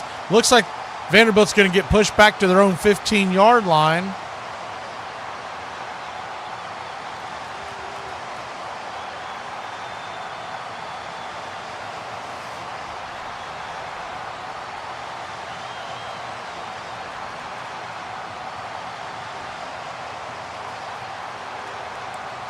So 2nd and 13, 3:43 on the clock.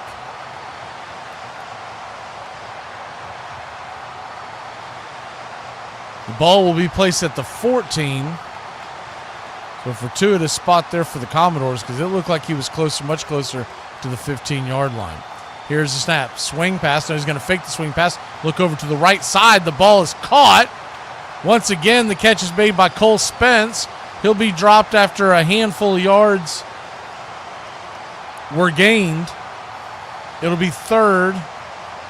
So he got out to about the 9-yard line. So it'll be third and about 8. I wonder if this is 2-down territory for the Commodores. If they get close and don't get in, would they go for it or just take the lead? Shotgun formation, 3 receivers high, 1 low. Single back set, and Vanderbilt's going to call a timeout. We'll take the timeout with them. 2:36 on the clock. We'll be back in a flash. Georgia Tech, Vanderbilt, the Ramblin' Wreck in the Doors, all tied up at 7.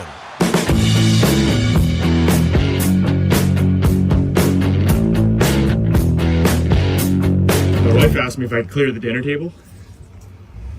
Got a running start, but I made it. Y'all, I've come to realize that all I have to do is buy one item of clothing from an online store, and that company will send me 2 emails every single day for the rest of my life. I am has tweezers in my car years old. I used to drop it low and pick it up slow on purpose, but now it's an accident years old. If you hear about me popping and locking anywhere, that's just my bones with any sudden movement years old. I am at the doctor's office and they give me 38 forms to fill out that say, what's your birthday, what's your birthday, what's your birthday? And then the last one is like, and how old are you? And I write in the little line, I'm off the clock. You do the math, you lazy sons of years old. That's how old I am. I wouldn't do anything for a Klondike bar, but I would do some sketchy stuff for some coffee. On October 14th, 1992, the Pittsburgh Pirates were in Atlanta facing the Braves in the 7th and deciding game of the National League Championship Series. With 2 outs in the bottom of the 9th, Pittsburgh led 2-1, but Atlanta had the bases loaded. A pinch hitter, Francisco Cabrera, who had had only 10 at-bats all season, was at the plate. And now the Braves season hangs in the balance. The 2-1. Line drive and a base hit! Just as the score... With the tying run in, most assumed that the runner on second, Sid Bream, hobbled by 5 knee operations, would be held at third. But the third base coach sent Bream anyway. Bream to the plate! And he is safe! Safe at the plate! The Braves go to the World Series! For the next decade and a half, Atlanta would dominate the National League, returning again and again to the postseason. Braves Country Radio.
Welcome back. 3rd and 8 for the Commodores. The line to gain is the 1-yard line. Tie ball game. This will be the 13th play of the drive. 6:51 already off the clock. 2:36 left. 3 receivers high, 1 low. Single back set. Pavia waiting for the snap. Here we go. Drops back to pass, looking to the left-hand side. The ball is caught and pushing his way about a half-yard short of the first down. Plowing as far as he could. Once again, it was Eli Stowers, the tight end. He thinks he got the first down, but he was well short. With 2:10 on the clock, my guess is they will take this down to the 2-minute warning. It's 4th and 1. I'd say a little less than 1. And that will take us to the 2-minute warning. So we will be back in a flash. Tech, Vandy, 7-7. But the Commodores knocking on the door down here at the goal line.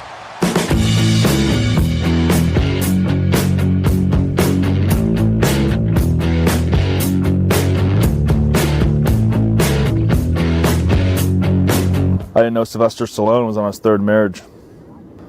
I guess his first one was Rocky, and his second one was Rocky 2. Girls, what's just happened? So, there's an ice cream van there selling just 2 ice creams with 2 chewing gums in it. Yeah. For bloody £9 for 2 of them. £9 for 2? Yeah, £9. That is going to get nowhere. One that comes on my street is either £1 a pee or £2. Like, he's going to get nowhere with that. No, he ain't, is it? No, he ain't. That's well bad, isn't Yeah, it? you should know. And he only does bloody card. Stood there with my cash. Bloody hell. That's well bad, isn't it? Bloody well bad. Yeah. Yeah, bet he can hear me. Next time your wife asks you if the dishwasher is making a funny sound, tell her no. You sound just fine to me.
Welcome back. Vanderbilt knocking on the door. Just 2 yards away from the end zone. It is 4th and 1. 2 minutes left here in the half.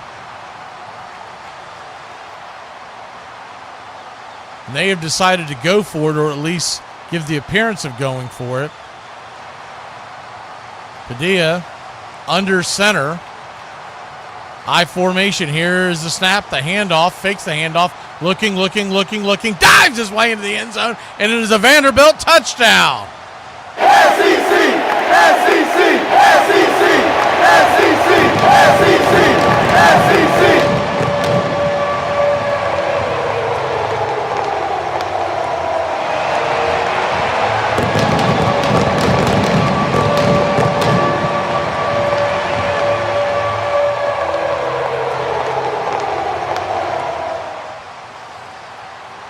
It was a rollout pass option, and Pavia decided to take it for his own. Gives Vanderbilt a 13-7 lead, extra point pending. Here's the snap. The kick is up. The kick is good. And with 1:55 on the clock, Georgia Tech trails Vanderbilt 14-7. They'll get the ball, and we come back.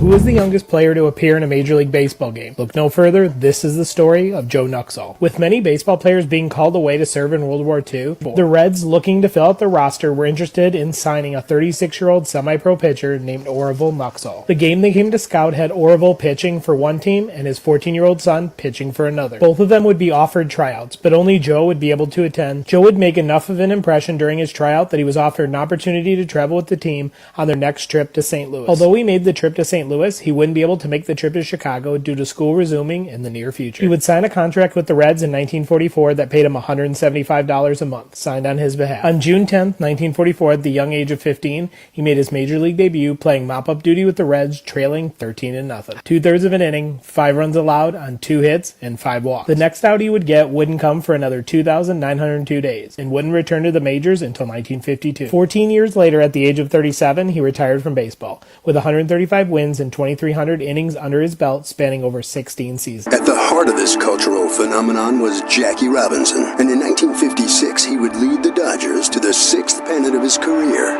It would also be his last. With Robinson's retirement, Brooklyn was losing a hero, but after the next season, they would lose something more. Roy Campanella would have his career tragically cut short in a car accident. Campy's accident stunned the whole team. When we found out he was actually paralyzed, we didn't say a word. We just couldn't speak. Before they could get over the loss of their 2 great heroes, the borough of Brooklyn would lose their entire team as the Dodgers announced they were moving to Los Angeles for the 1958 season. For Brooklyn fans, the pain would be both immediate and long-lasting. When it came out that we were moving to L.A., oh my God, they went up in arms. They couldn't believe it, could not believe it. It was like...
Welcome back. Happy New Year to everybody. Can't remember. We might be on the air before the New Year's, but I don't believe we are. Here's the snap, the kickoff. High and deep end over end, in and out of the end zone. And Georgia Tech will set up shop at their own 25-yard line. 1:55 on the clock. Ramblin' Wreck trailing Vanderbilt 14-7.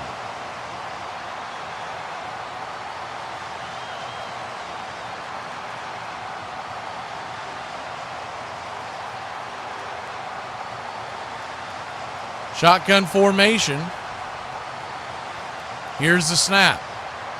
Takes the handoff, flips it out to the right-hand side. The ball is caught, diving ahead for about a 2 or 3 yard gain. Avery Boyd on the catch. Listed as a wide receiver, but he is a big kid. 230 pounds, 6'2". Here's the snap, fires it over to the left-hand side. The ball is caught and fighting and pushing his way out of bounds. Stop the clock. It'll be a Georgia Tech first down.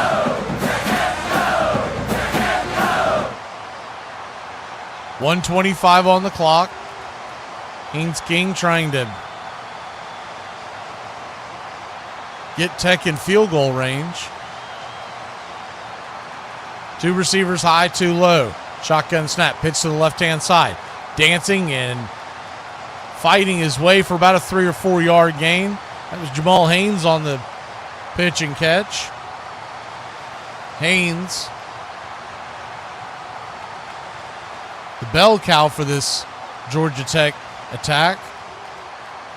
58 yards on the ground for Haynes. 11 through the air now.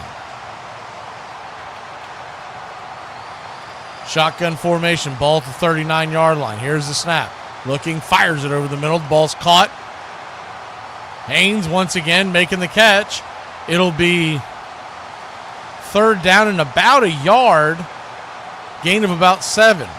They're calling it 2, but it's a short 2. Here's the snap. Direct snap to Haynes King, he'll dive ahead for a Georgia Tech first down.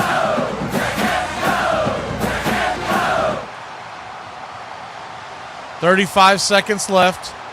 Georgia Tech, by the way, still has all 3 timeouts. They're finally going to use one. Thought they might have used one on that last play, but they decided to hold on to it.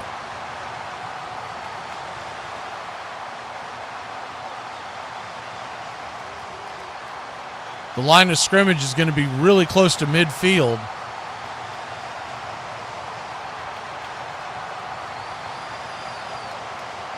"14-7 your score.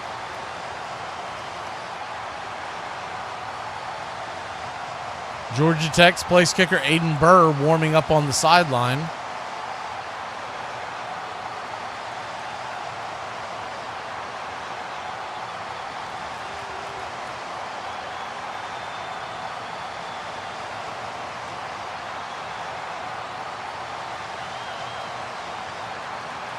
Back from the quick timeout, 30-second timeout used by Georgia Tech. Shotgun formation, ball at the 49-yard line. Here's the snap. Looking and kind of a shovel pass over midfield. The ball is caught by Chad Alexander. There is a flag on the play, so hold everything. That'll stop the clock. 29 seconds on the clock. See what the call on the field is.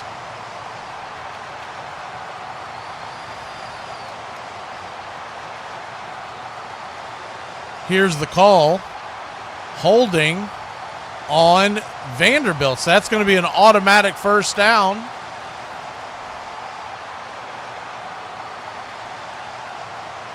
First and 10.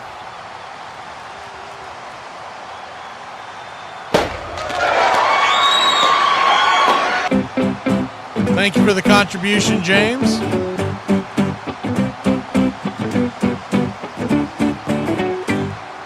.29 seconds on the clock. The ball will be placed at the 41-yard line.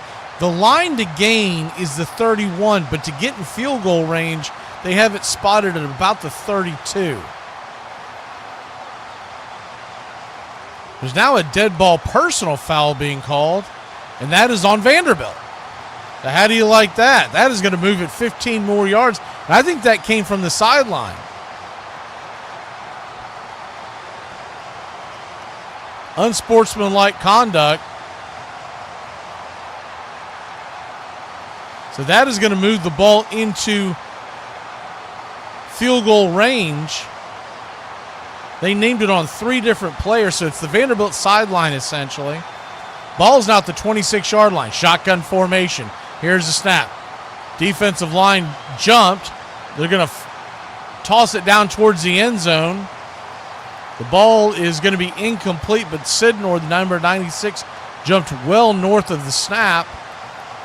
They'll get the 5-yard penalty. It'll be 1st and 5.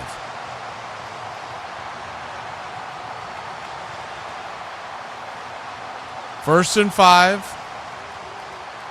Tech trying to cross that goal line. Vanderbilt trying to keep them out of the end zone. I think at this point they'd be happy with giving up the field goal. Ball's at the 21-yard line. 29 seconds left. Looks like Vanderbilt's going to blitz. Here's the snap. And keeping it, trying to dive ahead, is Haynes King. He will be dropped. Sacked for about a 2-yard loss. It'll be 2nd down.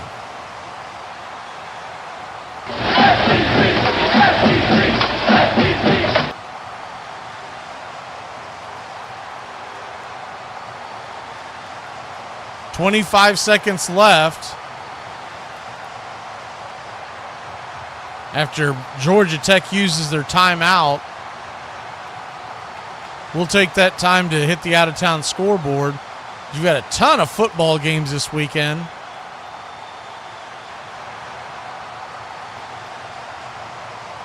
Got a few games in the NFL tomorrow, but as far as college football goes, later on tonight, in the Liberty Bowl, Texas Tech versus Arkansas, that's a 7 o'clock kickoff. Syracuse, Washington State in the Holiday Bowl, that's an 8 o'clock kickoff. And then Southern Cal and Texas A&M, 10:30 tonight. They're in the Las Vegas Bowl. Here's the snap. Shotgun pass. Haynes King getting flushed out of the pocket, looking. He is sacked. He drops the football, but he was down on the ground long before he let go of it. 18 seconds left, and we're going to have to see. There's a stoppage on the clock, but did they use a timeout? Did they waste a timeout there, or did they get a penalty? There's no laundry being shown. I'm not sure what the stoppage on the clock is, unless it has to be a Georgia Tech timeout. There's no way Vanderbilt's giving the timeout. That's exactly what it is. That is a strange call on 3rd and 10 to waste the timeout there. There's 18 seconds left. Whatever you're talking to Haynes King right now, you got to let him know he cannot take a sack. If he takes a sack, this is all will be for naught, because they will never get the field goal team out on the field in time. Usually takes about 13 to 14 seconds to run your team out onto the field and get the kickoff. They won't have time. Here's the snap. Fires down the right sideline into the end zone, and the ball is well out of the end zone. His intended receiver, Isaiah Canton, tried to make a leaping catch, but the ball was 2 to 3 yards out of the end zone on the right side. So 4th and 10, 13 seconds left. The Ramblin' Wreck will send Aiden Burr out to attempt the field goal try. 43-yard attempt. Vanderbilt will try to ice him with the field goal.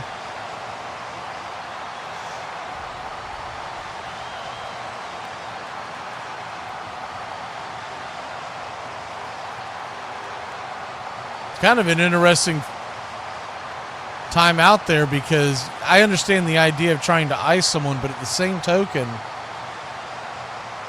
what you're really doing is giving him time to get set and get ready.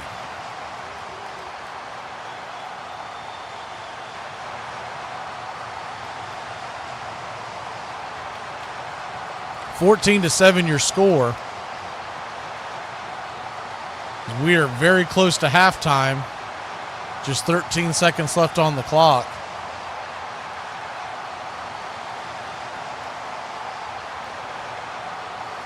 (43-yard attempt on the way. Tomorrow, college football, you got a bunch of great games. Hit those up here in a second. We're just about set. 43-yard attempt. The kick is up. The kick is good. And just like that, Georgia Tech goes the length of the field, gets a field goal before the half. It's 14-10. 8 seconds left before the half. Tech set to kick off to Vanderbilt when we come back.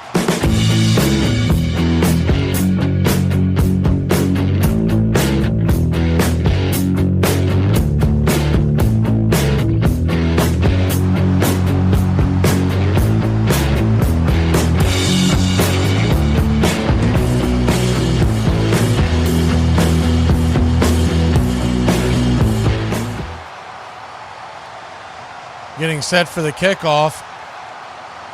Ball will be placed at the 35-yard line. Bird lining up to kick the ball.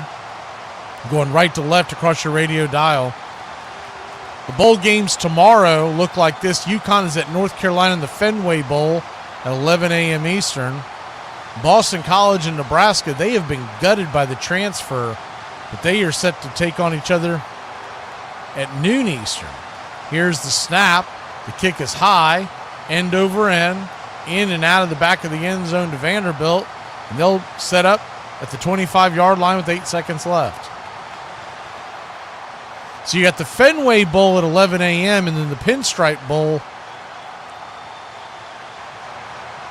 at noon. So you got the Yankees and the Red Sox kicking off their bowl games within an hour of each other. Both those games are being played at the Major League Baseball fields. A little strange that they did them an hour apart, especially since they're both being carried by the Disney, ABC, ESPN family. Vanderbilt sets up for what you would expect, a knee on the ball, and that's it. We'll go to half. Vanderbilt 14, Georgia Tech 10. We'll be back in about 10 minutes or so and bring you the second half. Keep it locked in here on Braves Country Radio, the Birmingham Bowl. Georgia Tech versus Vanderbilt. It's 14-10, Commodores.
Welcome back. And I went in the other room to hang out with my dogs. Sitting there watching the halftime report. One of my dogs started snoring on me. Next thing I know, I faded off. I woke up. I was like, ah! Woke up about 90 seconds ago realizing we got a whole nother half to go. Here we go. The kickoff. Georgia Tech to Vanderbilt. Vanderbilt going right to left across your radio dial. Here's the return out to about the 25-yard line, and that's where the Commodores will set up shop, leading 14-10. Tail of the tape from halftime, Haynes King, 60 yards passing, 10 of 14 with one touchdown pass. Tech 77 yards on the ground. Vanderbilt 84 yards through the air and 84 yards on the ground. Diego Pavia 7 of 11 for 84 yards and a touchdown. Shotgun formation, balls at the 27-yard line of Vanderbilt. We're going right to left across your radio dial. Here's the snap. Play action pass, flips it over to the right-hand side. The ball is caught, diving out for about a 5-yard gain. For the Commodores, it's Cedric Alexander. Second down. Hope you all had a good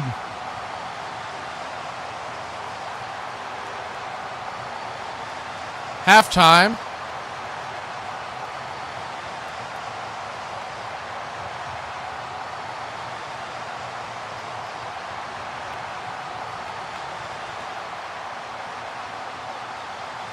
Second and 5.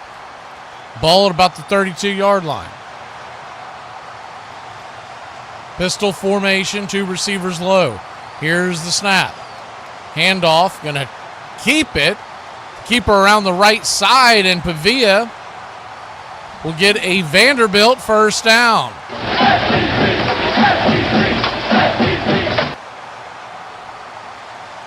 Good run by Pavia. On the RPO, he had the keeper on the right-hand side, and it's 1st and 10 Commodores, leading 14-10, 13:55 on the clock. Pistol formation, ball at the 38-yard line of Vanderbilt. Pavia calls for the snap. Play action pass, here comes the jailhouse break, spun around, fires it over to the right side. And they're going to call it an incomplete pass. I think that will be an intentional grounding. That's what I thought. Late call on it. He was just chucking it to get rid of it. He was in the grasp of the lineman in pursuit.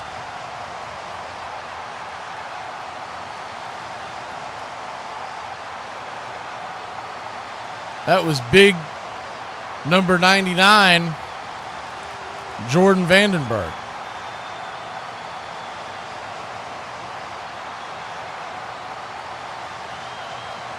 So the ball will be placed back to the 29-yard line, 2nd and 19. Penalty of 9 yards. Shotgun formation, pistol set. Here's the snap.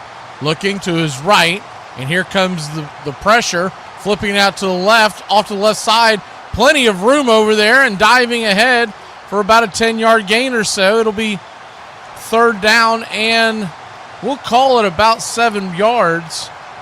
There is a flag on the play, though. Hold everything.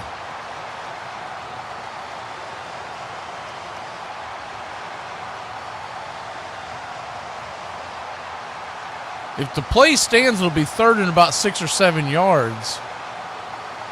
They show the flag, but I think the flag is being picked up. It is, so it is 3rd and 7. Shotgun formation. Ball is at the 41-yard line of the Commodores. 2 receivers high, 2 low. Single back set. Here's the snap. Pavia looking. Here comes the rush. Rush flushing him out of the pocket. He's going to fire it down the right-hand side, and he will get knocked to the ground. The ball is out. Forward pass. And it is going to be 4th down. You could make the argument that that was an intentional grounding there. He might have gotten out of the tackle box. It was really close. But nonetheless, it's 4th and 7, and a great stop by the Georgia Tech defense.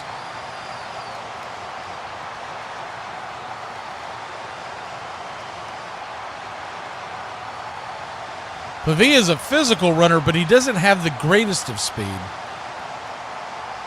So, though he's a scrambling quarterback, as here's the punt, high end over end, the ball will hit around the 18-yard line, scooped up, and here comes the return. Out to the 20, 25, 30, 35, down to the 39-yard line, out to the 39-yard line, and the Georgia Tech Yellow Jackets will have it 1st and 10 right there. Bailey Stockton on the return. What I was saying about Pavia, he's a nifty runner, but he does not have the breakaway speed. So if you get him in your crosshairs, you can run him down. And they sent a safety blitz, high safety blitz on that play. And I believe that was Brooks on the rush. Here's the handoff up the middle. Loss of about a yard. It'll be 2nd down. Sidnor, number 96 for Vanderbilt, makes the tackle. 12-11 on the clock.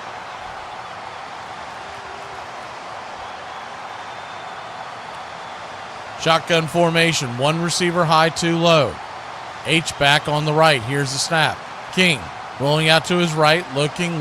Fires it down the right side. The ball is caught.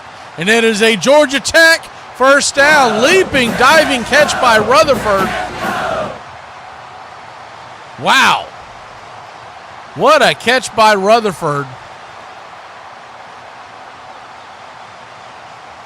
He was questionable to play in this game. Malik Rutherford made a diving catch for Georgia Tech first down. Here's the handoff to Jamal Haynes. He spins around for about a 3-yard gain.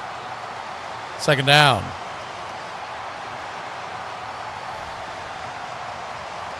Georgia Tech trailing 14-10 with the ball in Vanderbilt territory. We're here at the Birmingham Bowl. Ball's at the 40-yard line, going left to right across your radio dial. Shotgun formation, empty back set. Man in motion is Haynes. Here's the snap. Cross back, flips it over to the right-hand side. Caught in space and rumbling down to the 20-yard line. It is a Georgia Tech first down. Boyd once again on the catch.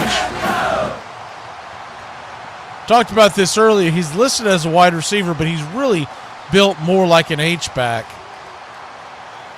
Big kid, 230 pounds, and just plows through the secondary of Vanderbilt. Here's the snap. Flips it out to the left-hand side. The ball is caught. Diving and scooting his way for about a 3 or 4 yard gain down to the 17-yard line and inside the red zone. The Yellow Jackets go. Nice flipping catch out there. 2nd and 7. Haynes, King, and company trying to take the lead.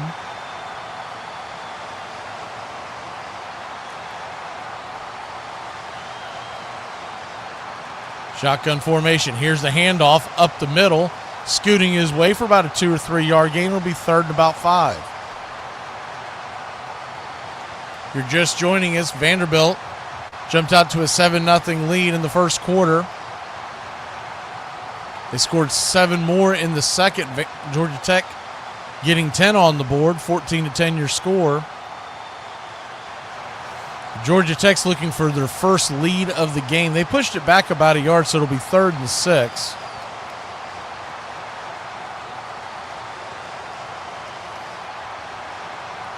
Ball at the 16-yard line. Here's the snap. Kings dropping back, then the ball is out. The ball will be caught by his lineman once again. How in the world is this happening? Rumbles out to about the line of scrimmage. Ball popped out of his hand. I don't know if somebody hit him or if the ball just came out. Looking at no, it just popped out of his hand.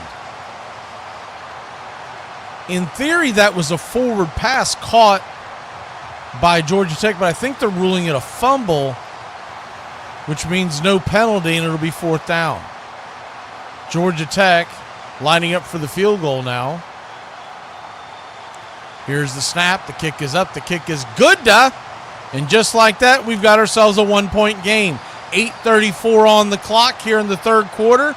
Georgia Tech 13, Vanderbilt 14, Birmingham Bowl 2024.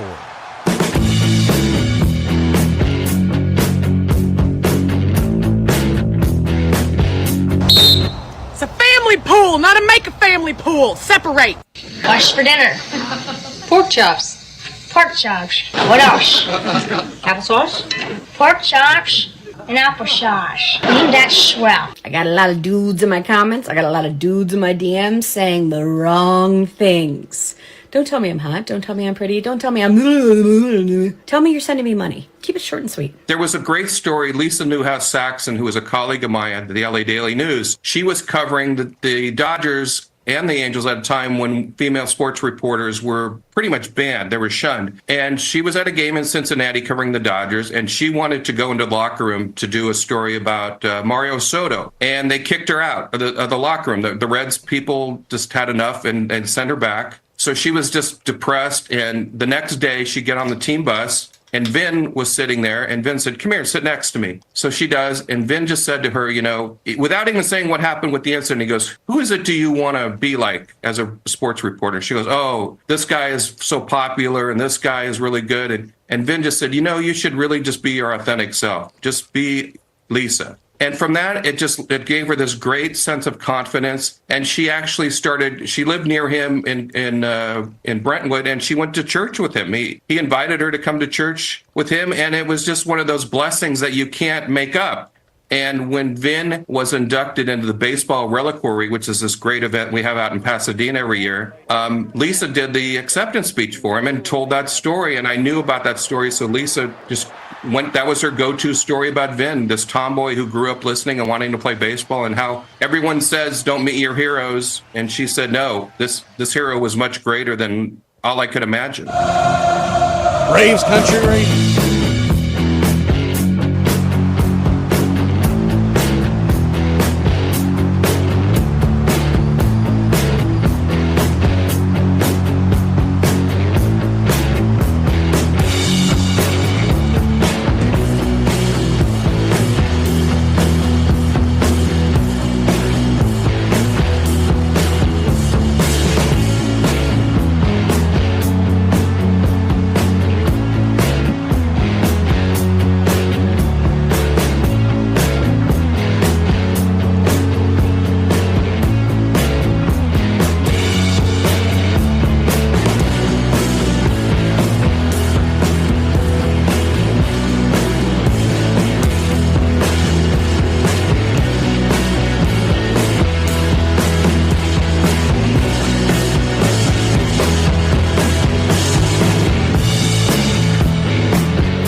Welcome back. Kickoff, end over end, received at the 1-yard line by Vanderbilt, will be returned out to about the 15. Probably should have let that one go.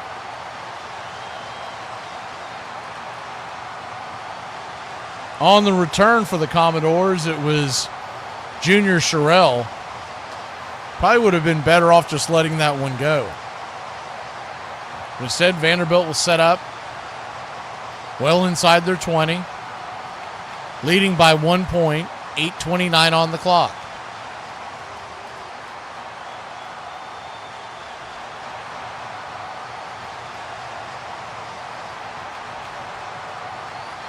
Pistol formation, here's the snap.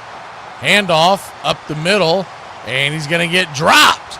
Lost about a half a yard. It'll be 2nd and 10.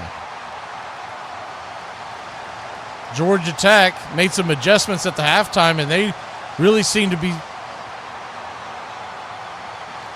doing a little better against this Vanderbilt running attack. The RPO that they like to run. First possession of this half, if you're just joining us, Vanderbilt got a first down, and they were running for their life after that. Shotgun formation, pistol set. 2 receivers high, 1 low. Here's the snap. And handoff off to the left-hand side. Sherrill will get dropped again, this time for about a yard gain. It'll be 3rd and close to 10. Maybe 9. They're calling it 3rd and 8. Generous spot by the linesman. 7:21 on the clock. Ball just inside the 17-yard line.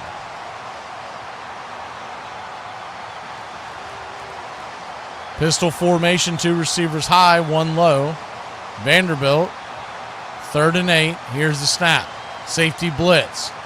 Pavia rolling out to his right. The ball is caught, and it's going to be a Vanderbilt first down. Good catch by Sherrill. Junior Sherrill. Little out route out there on the sidelines, and he beat his man Trey for a Vanderbilt first down.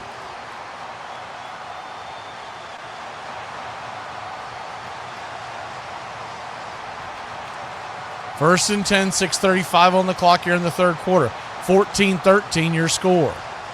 Pistol formation. Man on the Georgia Tech line moved, but jumped back before they could snap it. Here's the snap. And the keeper by Pavia off to the right-hand side. It'll be a gain of about 2 yards. 2nd and 8.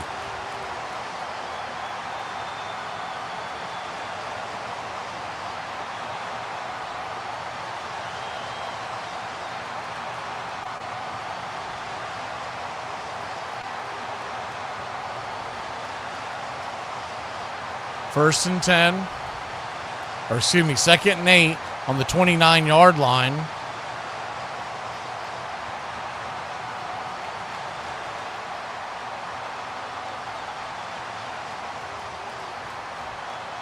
Pistol formation, here's the snap. Play action pass, looking down on the left-hand side, and incomplete, well covered on the play. It'll be 3rd and 8. Pavia looked into double coverage, trying to find his man Sherrill again. This time he was well covered. Safety high, cornerback low, and it's 3rd and 8.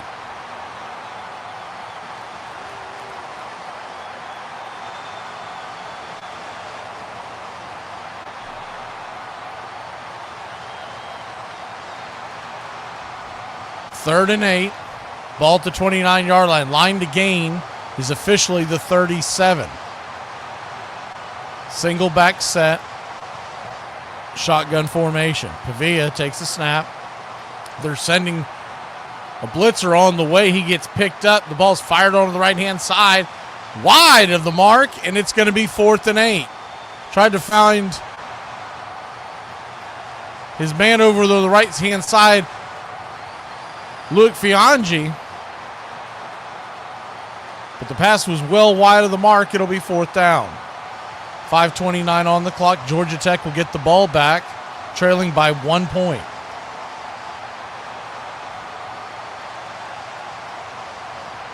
Here's the snap.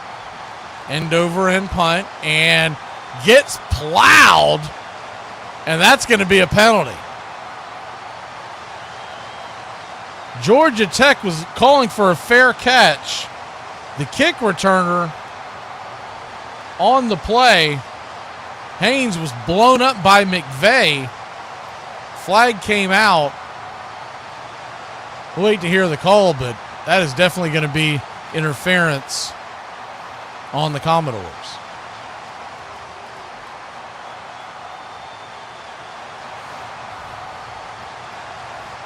Here comes the call. And it is interference. First down.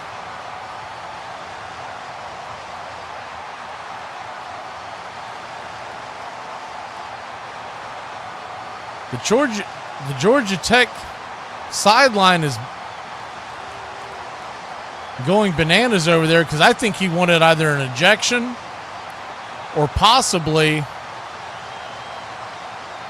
an unsportsmanlike conduct, unnecessary roughness tacked on to it. And I'll be honest with you, I think he's got an argument. We'll be back in a flash. They went to break. We'll take it with them. 14-13 your score. Tech trails by 1. They get the ball next.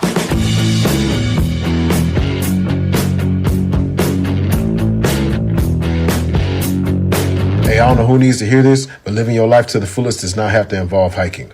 I told my boss that 3 companies were after me, and I needed a raise. Which companies are after you? He said gas, electric, cable. I'm 41 years old. I'm 42.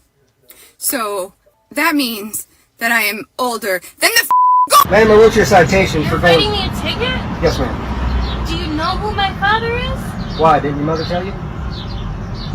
Duke, Pee Wee, or Hodges, we basically had all had our best years behind us by the time we moved to LA. For a team that had grown used to success, the '58 season was a rude shock as the Dodgers finished next to last, their worst record in 14 years. And as they began the 1959 season, the Dodgers were in need of some inspiration. They would receive it in an unlikely source, their former catcher Roy Campanella. On May 7th, the Dodgers held a tribute for Campy. It was an exhibition game against the Yankees to raise money for his medical bills. A record 93,000 people attended. All of the lights will be turned out as Pee-wee Reese wheels the chair that holds Roy Campanella. Tonight, on his last trip to the mound, the city of Los Angeles says hello to him. They told everybody, we want each one of you to light one match. What a sight that was. Lights at the Coliseum, perhaps the most beautiful and dramatic moment in the history of sports. It meant a lot. It was something that, we got to do. We got to win for people in LA. We came out here and they expected us to win, and we've got to show the fans that we're still a good ball club.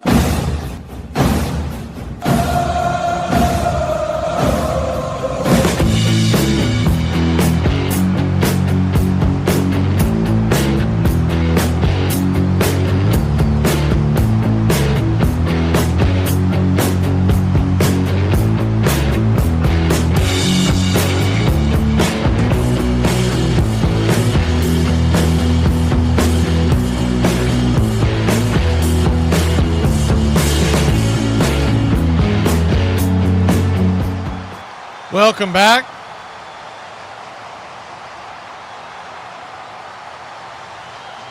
Georgia Tech trails by 1. Brent Key, the head coach of Georgia Tech, vividly upset. And I can see why now, because they did not call the penalty on Vanderbilt. They called it on Georgia Tech. They were trying to say he was blocked into him. I don't know about that one. Here's the snap ball at the 2-yard line, handoff up the middle, loss of about 1. Trying to get the ball to Chad Alexander. He was dropped behind the line, and it's 2nd and 11. I can totally understand that now. I did not realize that they had not called the penalty on Vanderbilt. Is poorly communicated by this referee squad here in the Birmingham Bowl. 2nd and 11, ball at the 1-yard line. Georgia Tech's got to be careful here. Snap, fires over to the left-hand side. The ball is caught and out to about the 9, maybe even 10-yard line. Good pitch and catch. Isaiah Canyon with the catch. It'll be 3rd down and very short. Nice pass by Haynes King, but an even a better job by Canyon to fight his way out to about the 9-yard line. 3rd, we'll call it 3. Thought he might have gotten out to about the 10, but they stopped him at the 9. So 3rd and 3, ball at the 9-yard line. Canyon in motion. Here's the snap. Keeper by King, and he will not get anywhere. Should not have held on to it himself. Hot dogged it there, and he got stopped right there for about a 1-yard gain. It's 4th down. couple of different options, and him keeping it was the worst one available. So it's 4th and 2. And King is now bent over in pain. Training staff's coming out there to take a look at him. Looks like he's going to get off the field under his own power, but he just had no momentum, nowhere to go on that snap.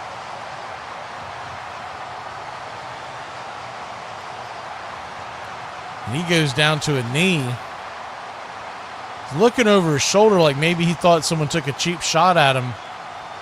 Haynes King, Georgia Tech cannot afford to lose him. 14 of 18 on the day.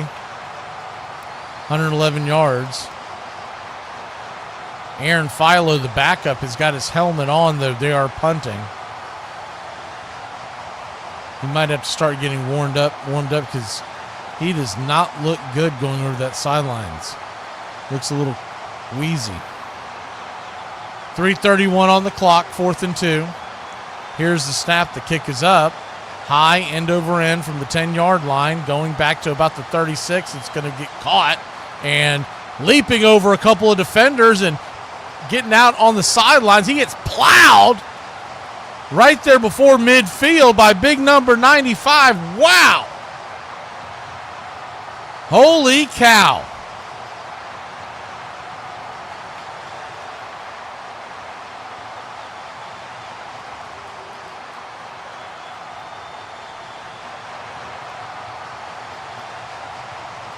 They're going to take a quick break. We'll take it with them when we come back.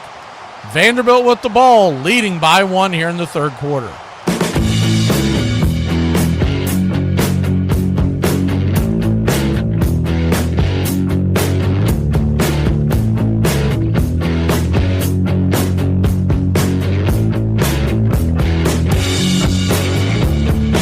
Suspect only got with me because she wanted mixed babies.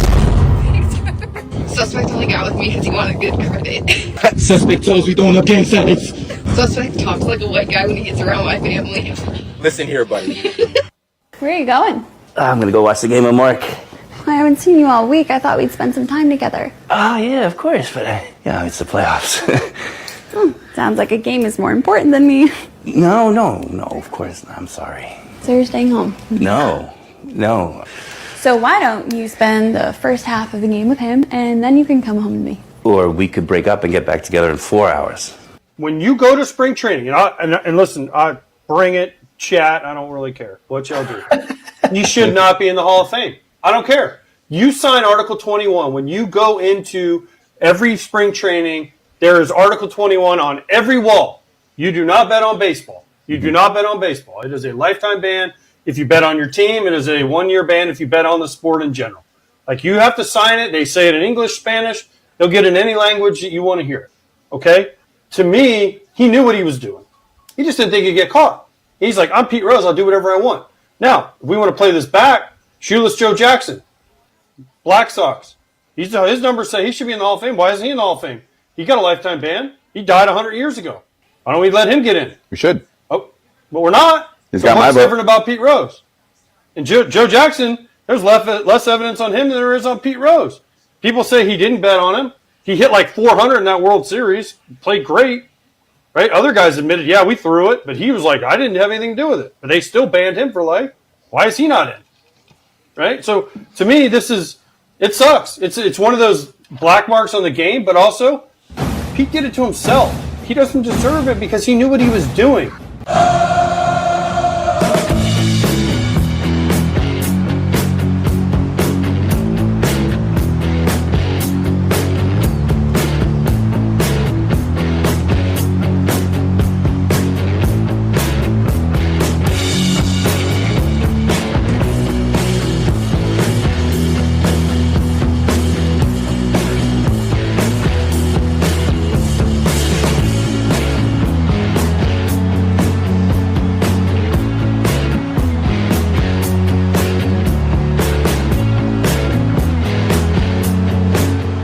Welcome back.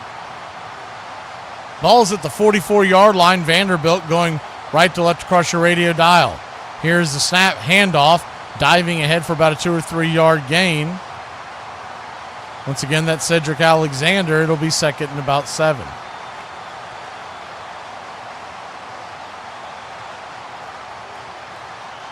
2nd and 7.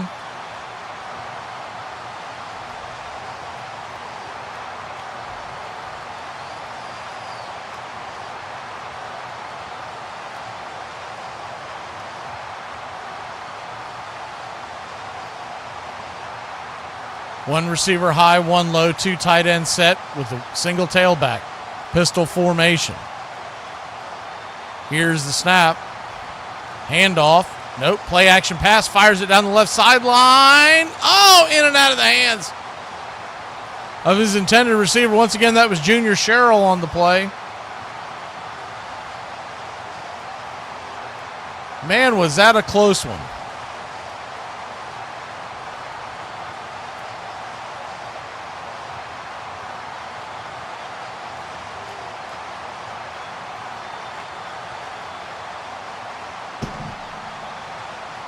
So it'll be 3rd down and 8.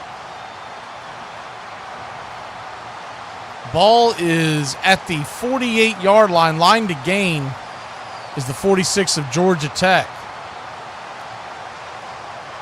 3 receivers in a bunch set on the right side. 1 receiver low. Single back formation. Here's the snap. Looking, getting flushed out of the pocket. Rolling to his left. Firing it down on the right side and incomplete. And they've got a flag out. We'll see what the flag is for. Really some sketchy calls here by this. They're going to call pass interference. If you're a Georgia Tech fan, you were probably up in arms, and rightfully so. Every step of the way, every controversial call has gone against the Rambling Wreck. By the way, we do want to pass along our condolences. The news is just broke that at age 78, Greg Gumbel has passed away from cancer.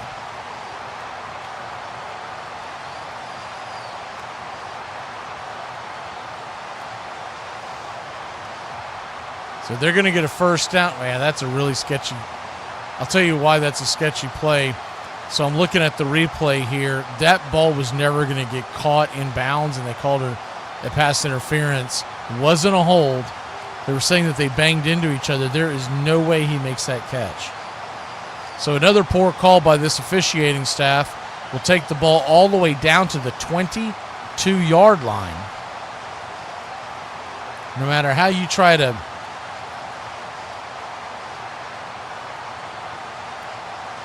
spin that, it's just a bad call across the board. It's been a bad game by this group of referees. Go back to that punt return in the last possession. That was just god-awful call. Pistol formation, play action pass.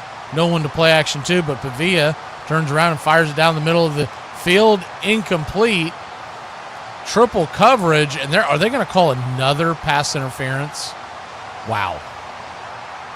Starting to wonder if the Zebras have some money on Georgia Tech. On Vanderbilt. Here comes the call. It's going to be a hold this time. It's on the Georgia Tech secondary, but they cannot believe it. I'd like to see that one more time.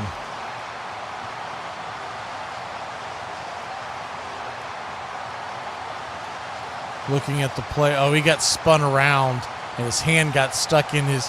That was probably a legitimate call. Although there should have been a foul called on Sherrill. After he got spun around, out of frustration, he banged into a safety running across. And that should have at least been an unsportsmanlike. Wow.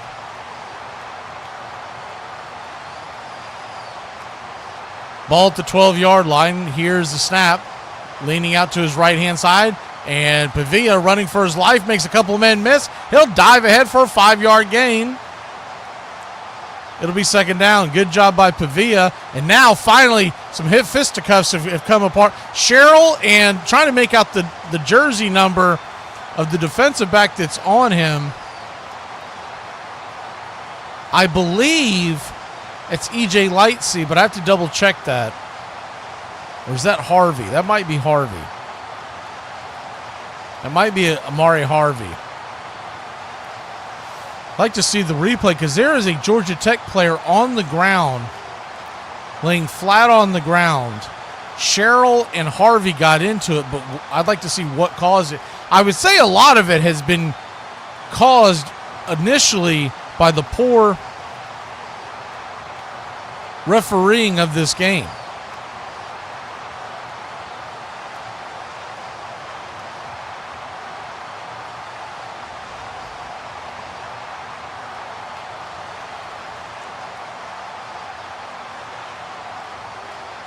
Both teams are getting called over to the sidelines, both trying to calm each other down. But honestly, if you want to point fingers at why these two teams have gotten out of control, it's because of the poor refereeing.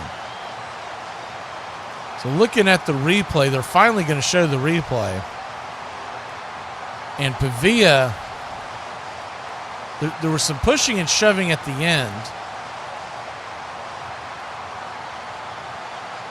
Sherrill on the far side, Sherrill and Harvey got into it. That had nothing to do with whatever happened before, but Sherrill would not let go of Harvey, so Harvey slung him to the ground.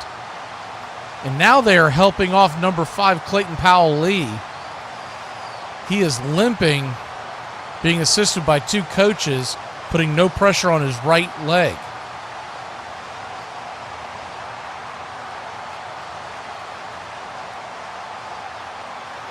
Just a poor job by this officiating crew to let this get out of hand.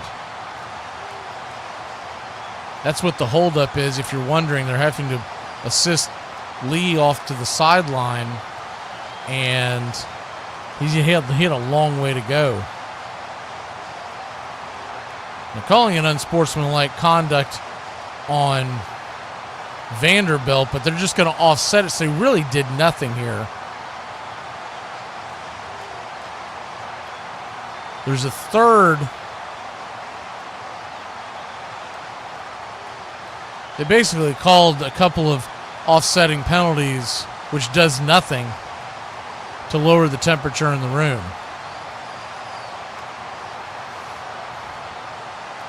They never did go back and show what in the world happened to the guy that was laying on the ground. The 2 receivers, or receiver and defensive back, got caught up with each other, and Sherrill would not let go of him. That's how he ended up slamming on the ground. So if you're calling it honestly, it should have been a 15-yard penalty on Vanderbilt pushing him back, but instead, offsetting penalty, 2nd and 6. And they screwed that up as well. As here's the snap. Handoff off to the right-hand side. Pavia will keep it. He'll spin it away down to about the 6. It'll be 3rd and 1. So that both of those plays happened after the play. That should have been a 4th down. Or, excuse me, a 3rd down. Because both plays happened, both unsportsmanlike penalties happened after the play, which means the down should have counted. Offsetting penalties should have had nothing to do with it as opposed to replaying the down. So another poor job by this officiating crew. 3rd and 1, the ball's at the 3-yard line. Pistol set, fakes it out to the pass to the touchdown, and Vanderbilt will take a 7-point lead. The catch is made over on the right-hand side by the tight end, Eli Stowers. 3-yard touchdown catch, but if you're looking for reasonings on why this game went awry, you're a Tech fan, look no further than the officiating crew. It is ridiculous. They've got to push that aside and see if they can come back. Extra point pending. It's going to be a 7, maybe 8-point lead. Lining up for the extra point. Here's the kick. It is up, and it is good.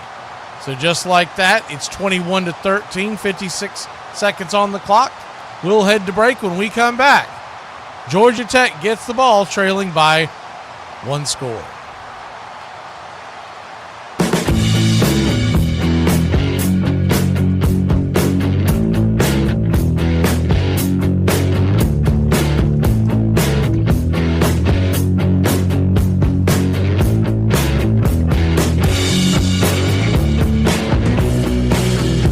Stop saying we talked.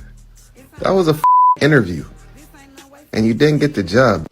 Hey, to whoever decided to only put 4 of them little muffins inside the Little Bites packages, you should count your days, and you definitely deserve jail time. As the 1959 season got underway, the New York Yankees fully expected to win their 5th straight American League pennant. The Yankees were loaded with superstars and future Hall of Famers like 3-time MVP Yogi Berra, Mound whiz Whitey Ford, and Triple Crown winner Mickey Mantle. Mantle hits a high fly ball. It's deep left center field. It's way out there. Boy, did he hit it. In crucial situations, the powerful and talent-laden Yankees were always able to break the hearts of the American League's top contenders. Going into 1959, the Chicago White Sox had a winning record for 8 consecutive seasons and had still failed to overtake New York. It always seemed, and my father would tell me this all the time, and my uncles, it always seemed like the Sox would be within maybe 2 or 3 games. They'd have a big 4-game series. The Yankees would come into town, and Old Comiskey Park would be big. Here's the kickoff. Squib kick, return from the 10-yard line, pushing it out to about the 18, 19-yard line. 52 seconds left here in the third quarter. Georgia Tech trails 21-13. Haynes King and company will go back out there on the field.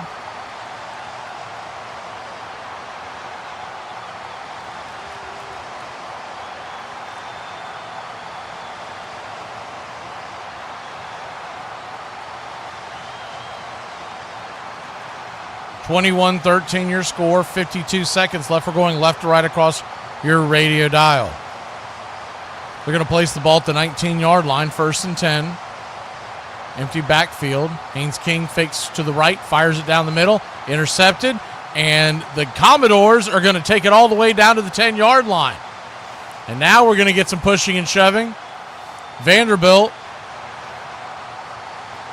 picks off Haynes King, who was staring right down his receiver the whole way, and he was triple teamed, and it was an easy interception for the Commodores.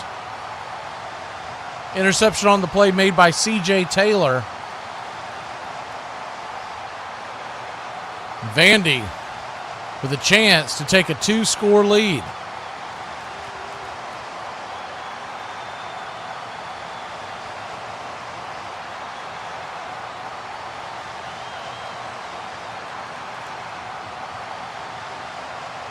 Faked to pass out to the right and then went down the middle. They've done that before, and this time Vanderbilt was waiting. He was triple teamed and just forced it in there.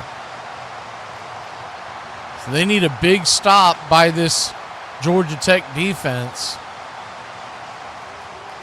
Trailing by 8, 1st and 10 on the 11-yard line. Shotgun formation. Here's the snap. Looking. It's going to be a keeper by Pavia. He'll run down the left sideline. Gain of about 4 or 5 yards. It'll be 2nd down. It was a design run play. Very similar to the beginning of the Georgia Tech first play of the last possession, where the running back goes out to the wide side. They fake like they're going to pass to him, but as opposed to throwing it down the middle, Vanderbilt set up a run. There is a flag on the play. Let's see what we got here. They're going to give an unsportsmanlike conduct to Vanderbilt. So that'll be a 15-yard penalty. Not sure what that's about. It'll be 2nd down. Looks like it's on Pavia. Maybe some extracurricular celebration after the play. It's the only thing that it could have been.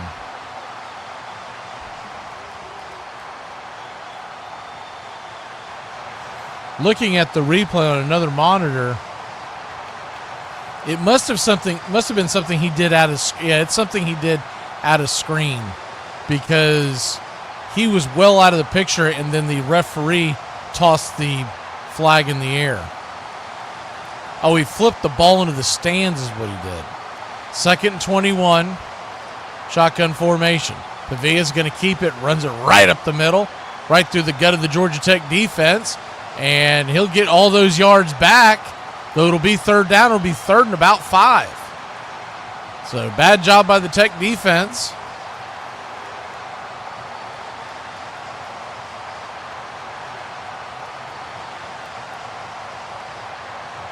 And that is the end of the third quarter. When we come back, a big 3rd down for Vanderbilt and a bigger 3rd down for this Georgia Tech defense. We'll be back in a flash. Fourth quarter we go. It's 21-13, Vandy.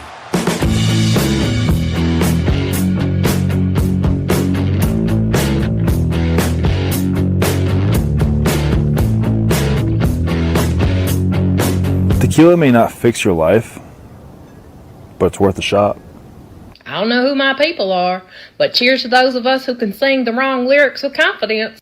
Meanwhile, can anybody tell me how did Brittany Garner's team finish last season? I don't know.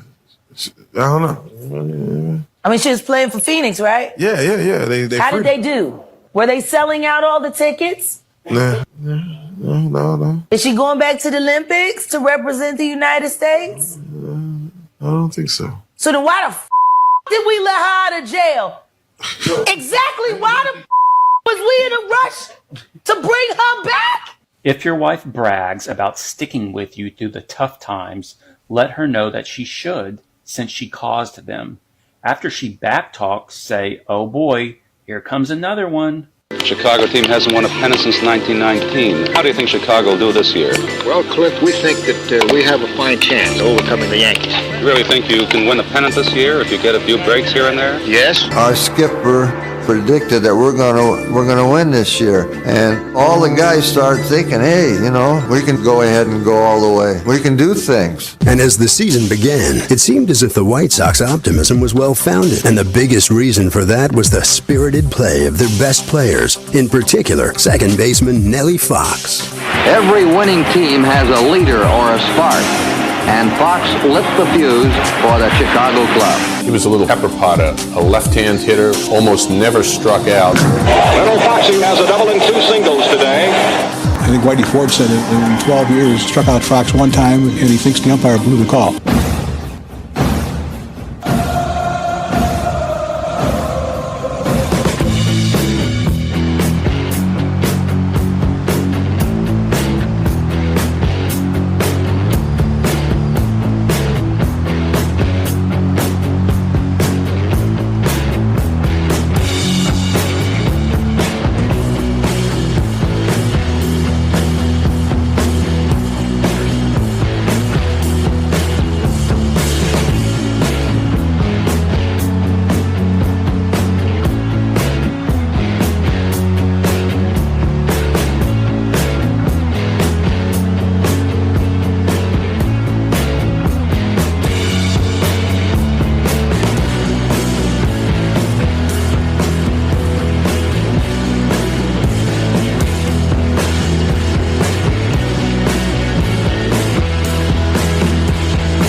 Welcome back.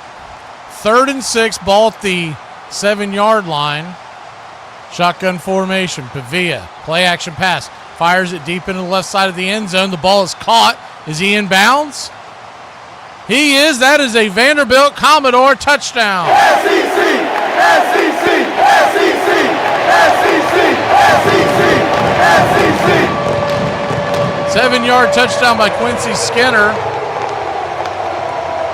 Vanderbilt has taken a 27-13 lead. Extra point pending.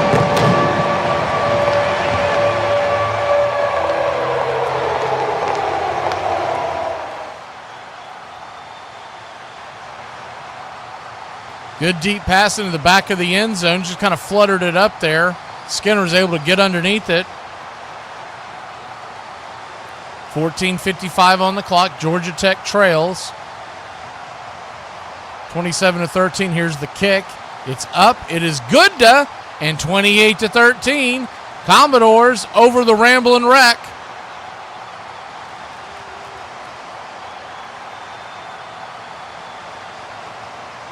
Good touch pass there on the sideline.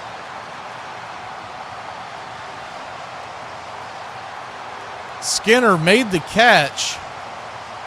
Had to just do the one toe tap. He just got the 1 foot in. first look, I thought he got them both in, but he just got the 1 foot in.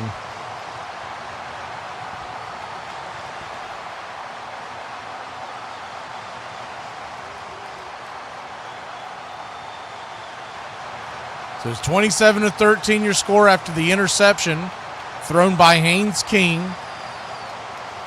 We'll take a quick break. When we come back, Georgia Tech gets the ball trailing by 2 scores.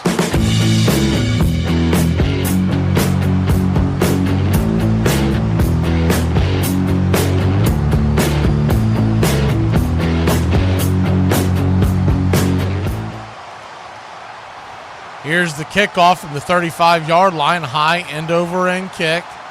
The ball is caught on the bounce and getting stopped and dropped and clocked down to the 13-yard line. Is the receiver, Zion Taylor, trying to make the... Remember something about Georgia Tech, they are missing a handful of players, and one of the guys they're missing is Christopher Leary, who is in the transfer pool. First and 10, ball at the 13-yard line. Haynes King and company going right to left across your radio dial.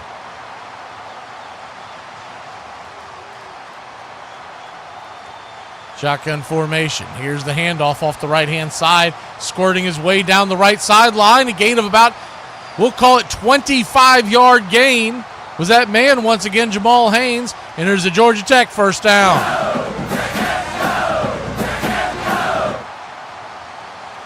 Nice run down the right side. Here's the snap, handoff off to the left-hand side, squirting out for about a 4 or 5 yard gain. It'll be second down. Haynes once again on the carry. Haynes up over 84 yards on the day on 12 carries.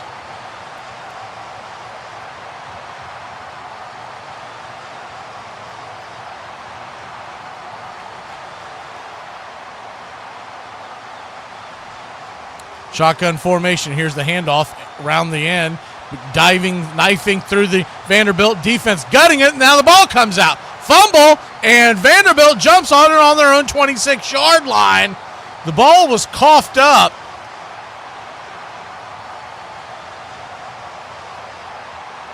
After a gain of about 10 or 15 yards, the ball squirted another 10 yards after that.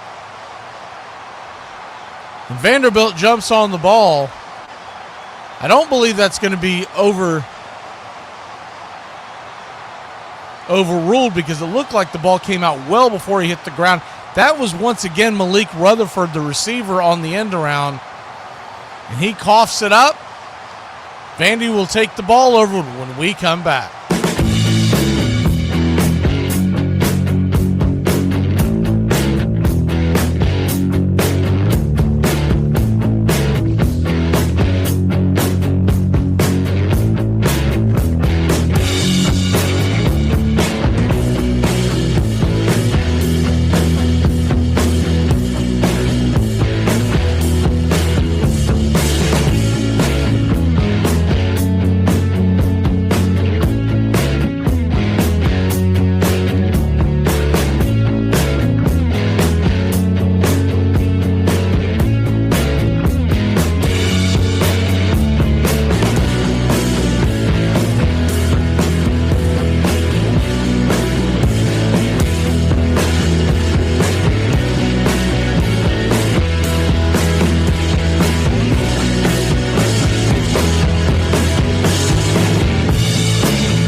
Welcome back.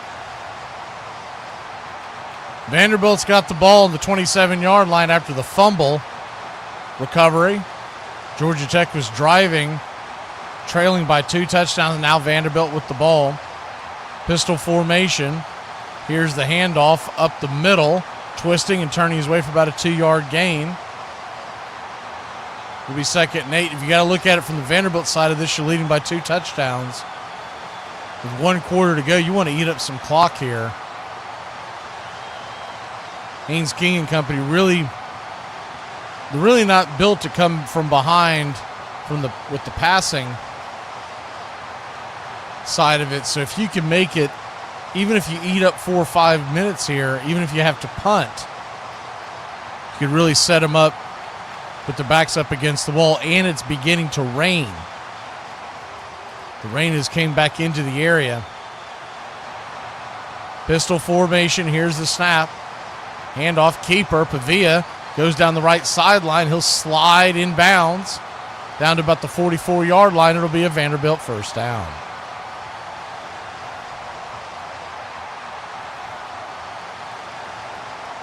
Good keeper by Pavia.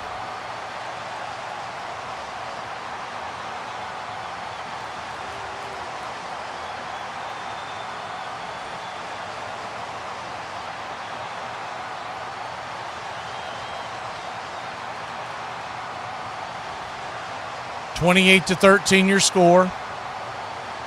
4th quarter, 12-13 on the clock. We're going left to right across your radio dial. 12:07 on the clock and counting. Here's the snap. Handoff up the middle. Slammed down behind the line of scrimmage. It'll be 2nd and about 12.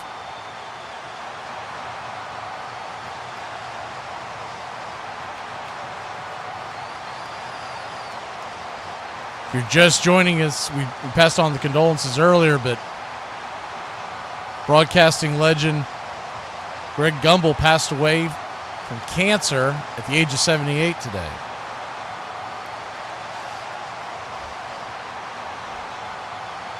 Second and 11.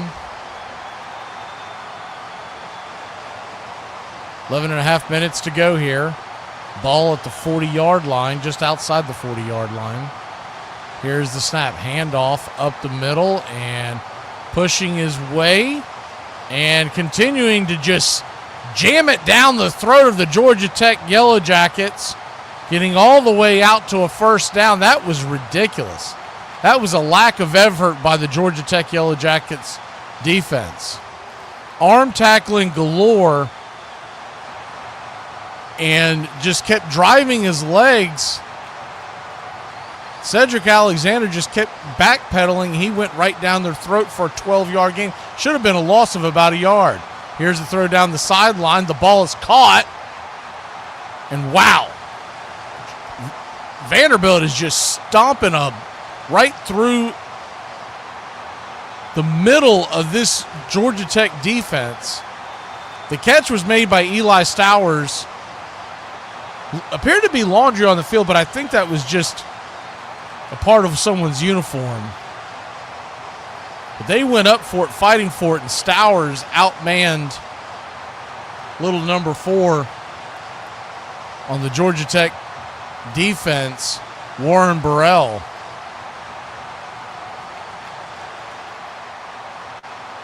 And Vanderbilt is just like that in 3 or 4 plays have gone all the way. That's 4th play, gone about 80 yards. Here's the snap, keeper by Pavia. He jams it down the throat of the Georgia Tech Yellow Jackets, and it is now a 3-touchdown lead. SEC, SEC, SEC, SEC, SEC, SEC. 6-yard touchdown run. Just like that. I mean, Georgia Tech, within a matter of 1 possession, 1 fumble, they just lost all fight. 34-13, extra point pending, 9:59 on the clock. The kick is up, the kick is good. And it's 35-13. We'll take a quick break. When we come back, Tech will get the ball. They're going to have to show some fight in this one.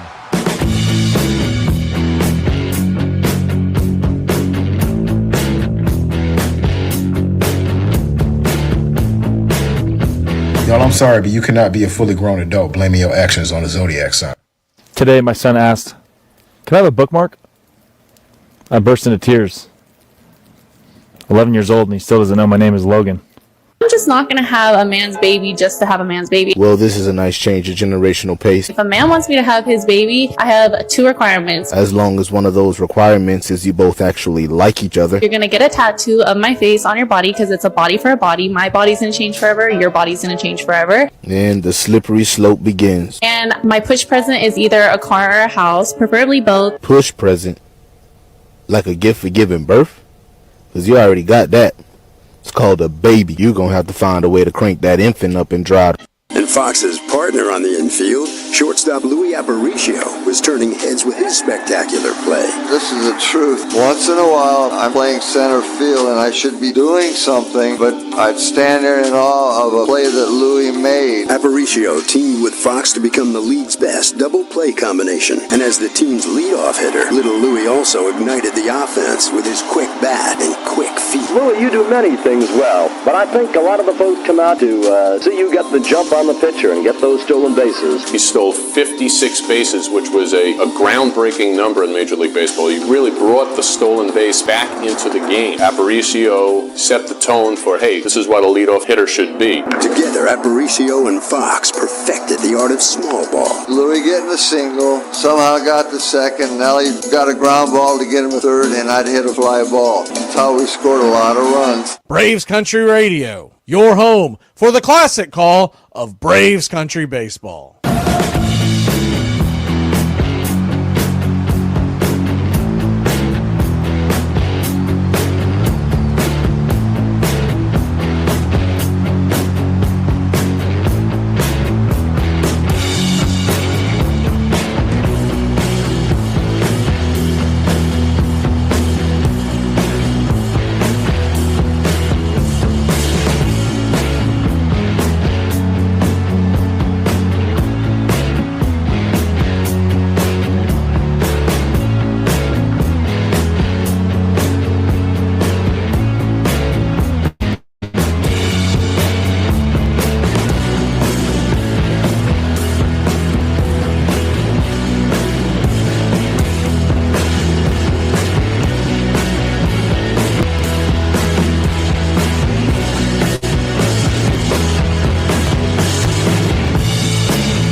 Welcome back. The kickoff is high end over end, in and out of the end zone.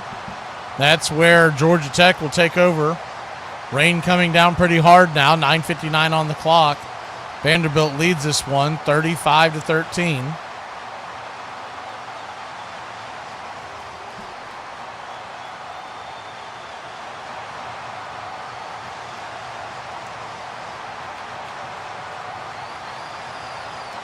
Rain is really coming down now. There's a steady drizzle starting about 10 minutes before. Now it is pouring. Here's the snap. Passes out to the right-hand side. The catch is made, scooting up the sideline. About an 11-yard gain. Paxson on the catch, and it's a Georgia Tech first down.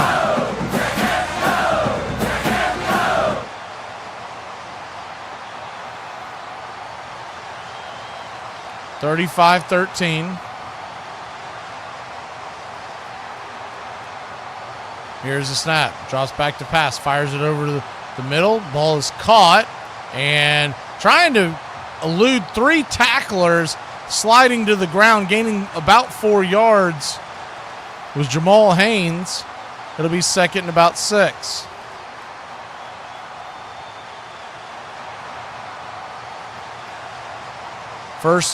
Second and 6.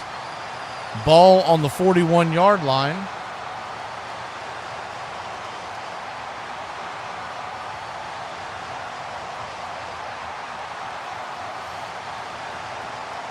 Shotgun formation. Here's the snap. Pitches it out to the right-hand side. Scooting his way up down for the first down, just across the 50-yard line down to the 48. That catch was made by Bailey Stockton, and it's a Georgia Tech first down.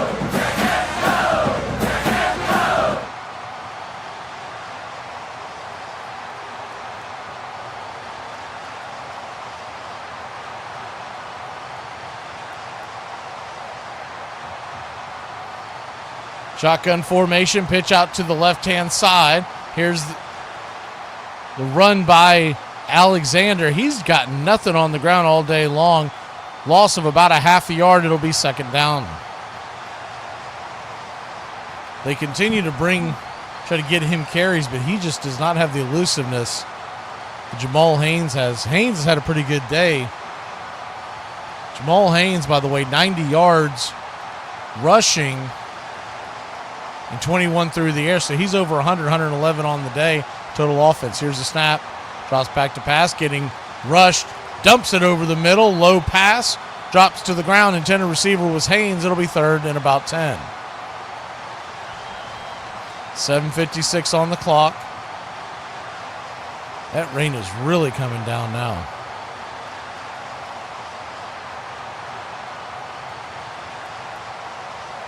Difficult for the offense, but also difficult for the defense because you can lose your footing out there, really cause some problems. 3rd and 10 from the 48-yard line. Here's the snap. Fumble. Haynes King tries to jump on it. Does he get it? There's a scrum. The loss is going to be about 5 yards. I believe King kept it, but it's going to be 4th and 15. They're bringing him up to his feet. You would think Georgia Tech would punt here, but I think they're going to try to go for it. This is just a dopey decision by Brent Key. It is out of reach. He's going to try to go for it. 4th and 15 in the driving rain. King drops back to pass. He's going to take off and run. And can he get it? Dives ahead, just short of the first down, about a yard short. There is a flag on the play. And King really took a wallop. And he looks like a boxer that's gone about 12 rounds out there. He has taken a beating. I think just for the good of the program, you need to get Haynes King out of there if you're Brent Key. Williams, the offensive lineman, is having to be restrained by the coaching staff. Not sure who he was trying to go after because there's no Vanderbilt player in the fold, and they can't be going after him for a dirty hit because he dove forward trying to get the first down. Vanderbilt has the right to guard that line. Might just be frustration.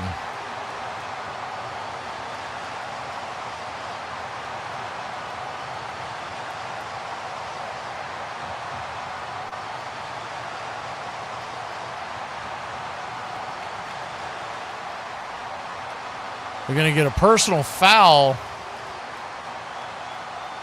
on Vanderbilt.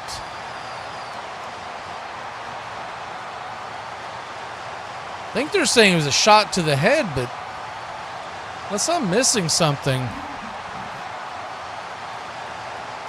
he looked like he got him in the shoulder.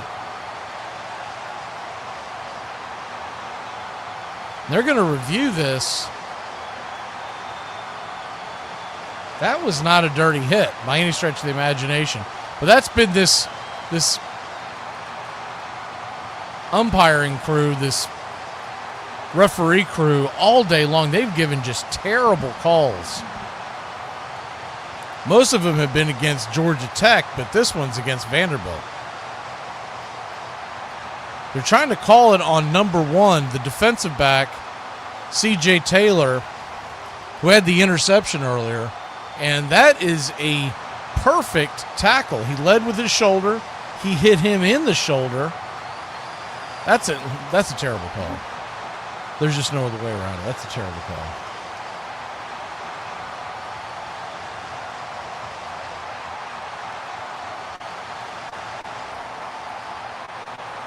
Not really sure what they're trying to get at as far as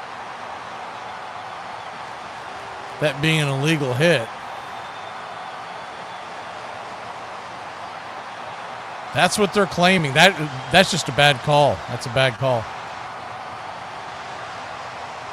They have had horrific calls all game long, and this is yet another one. The one that they called on Georgia Tech when on the punt return where he was clobbered before he could catch the ball. They somehow called the penalty on Georgia Tech. That one was terrible, and this one's just as bad. The runner's diving forward. There's no other way around it, but you have to lead with your shoulder.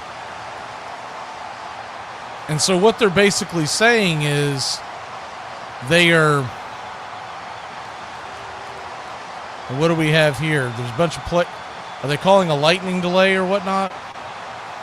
Players are leaving the field. And if they are,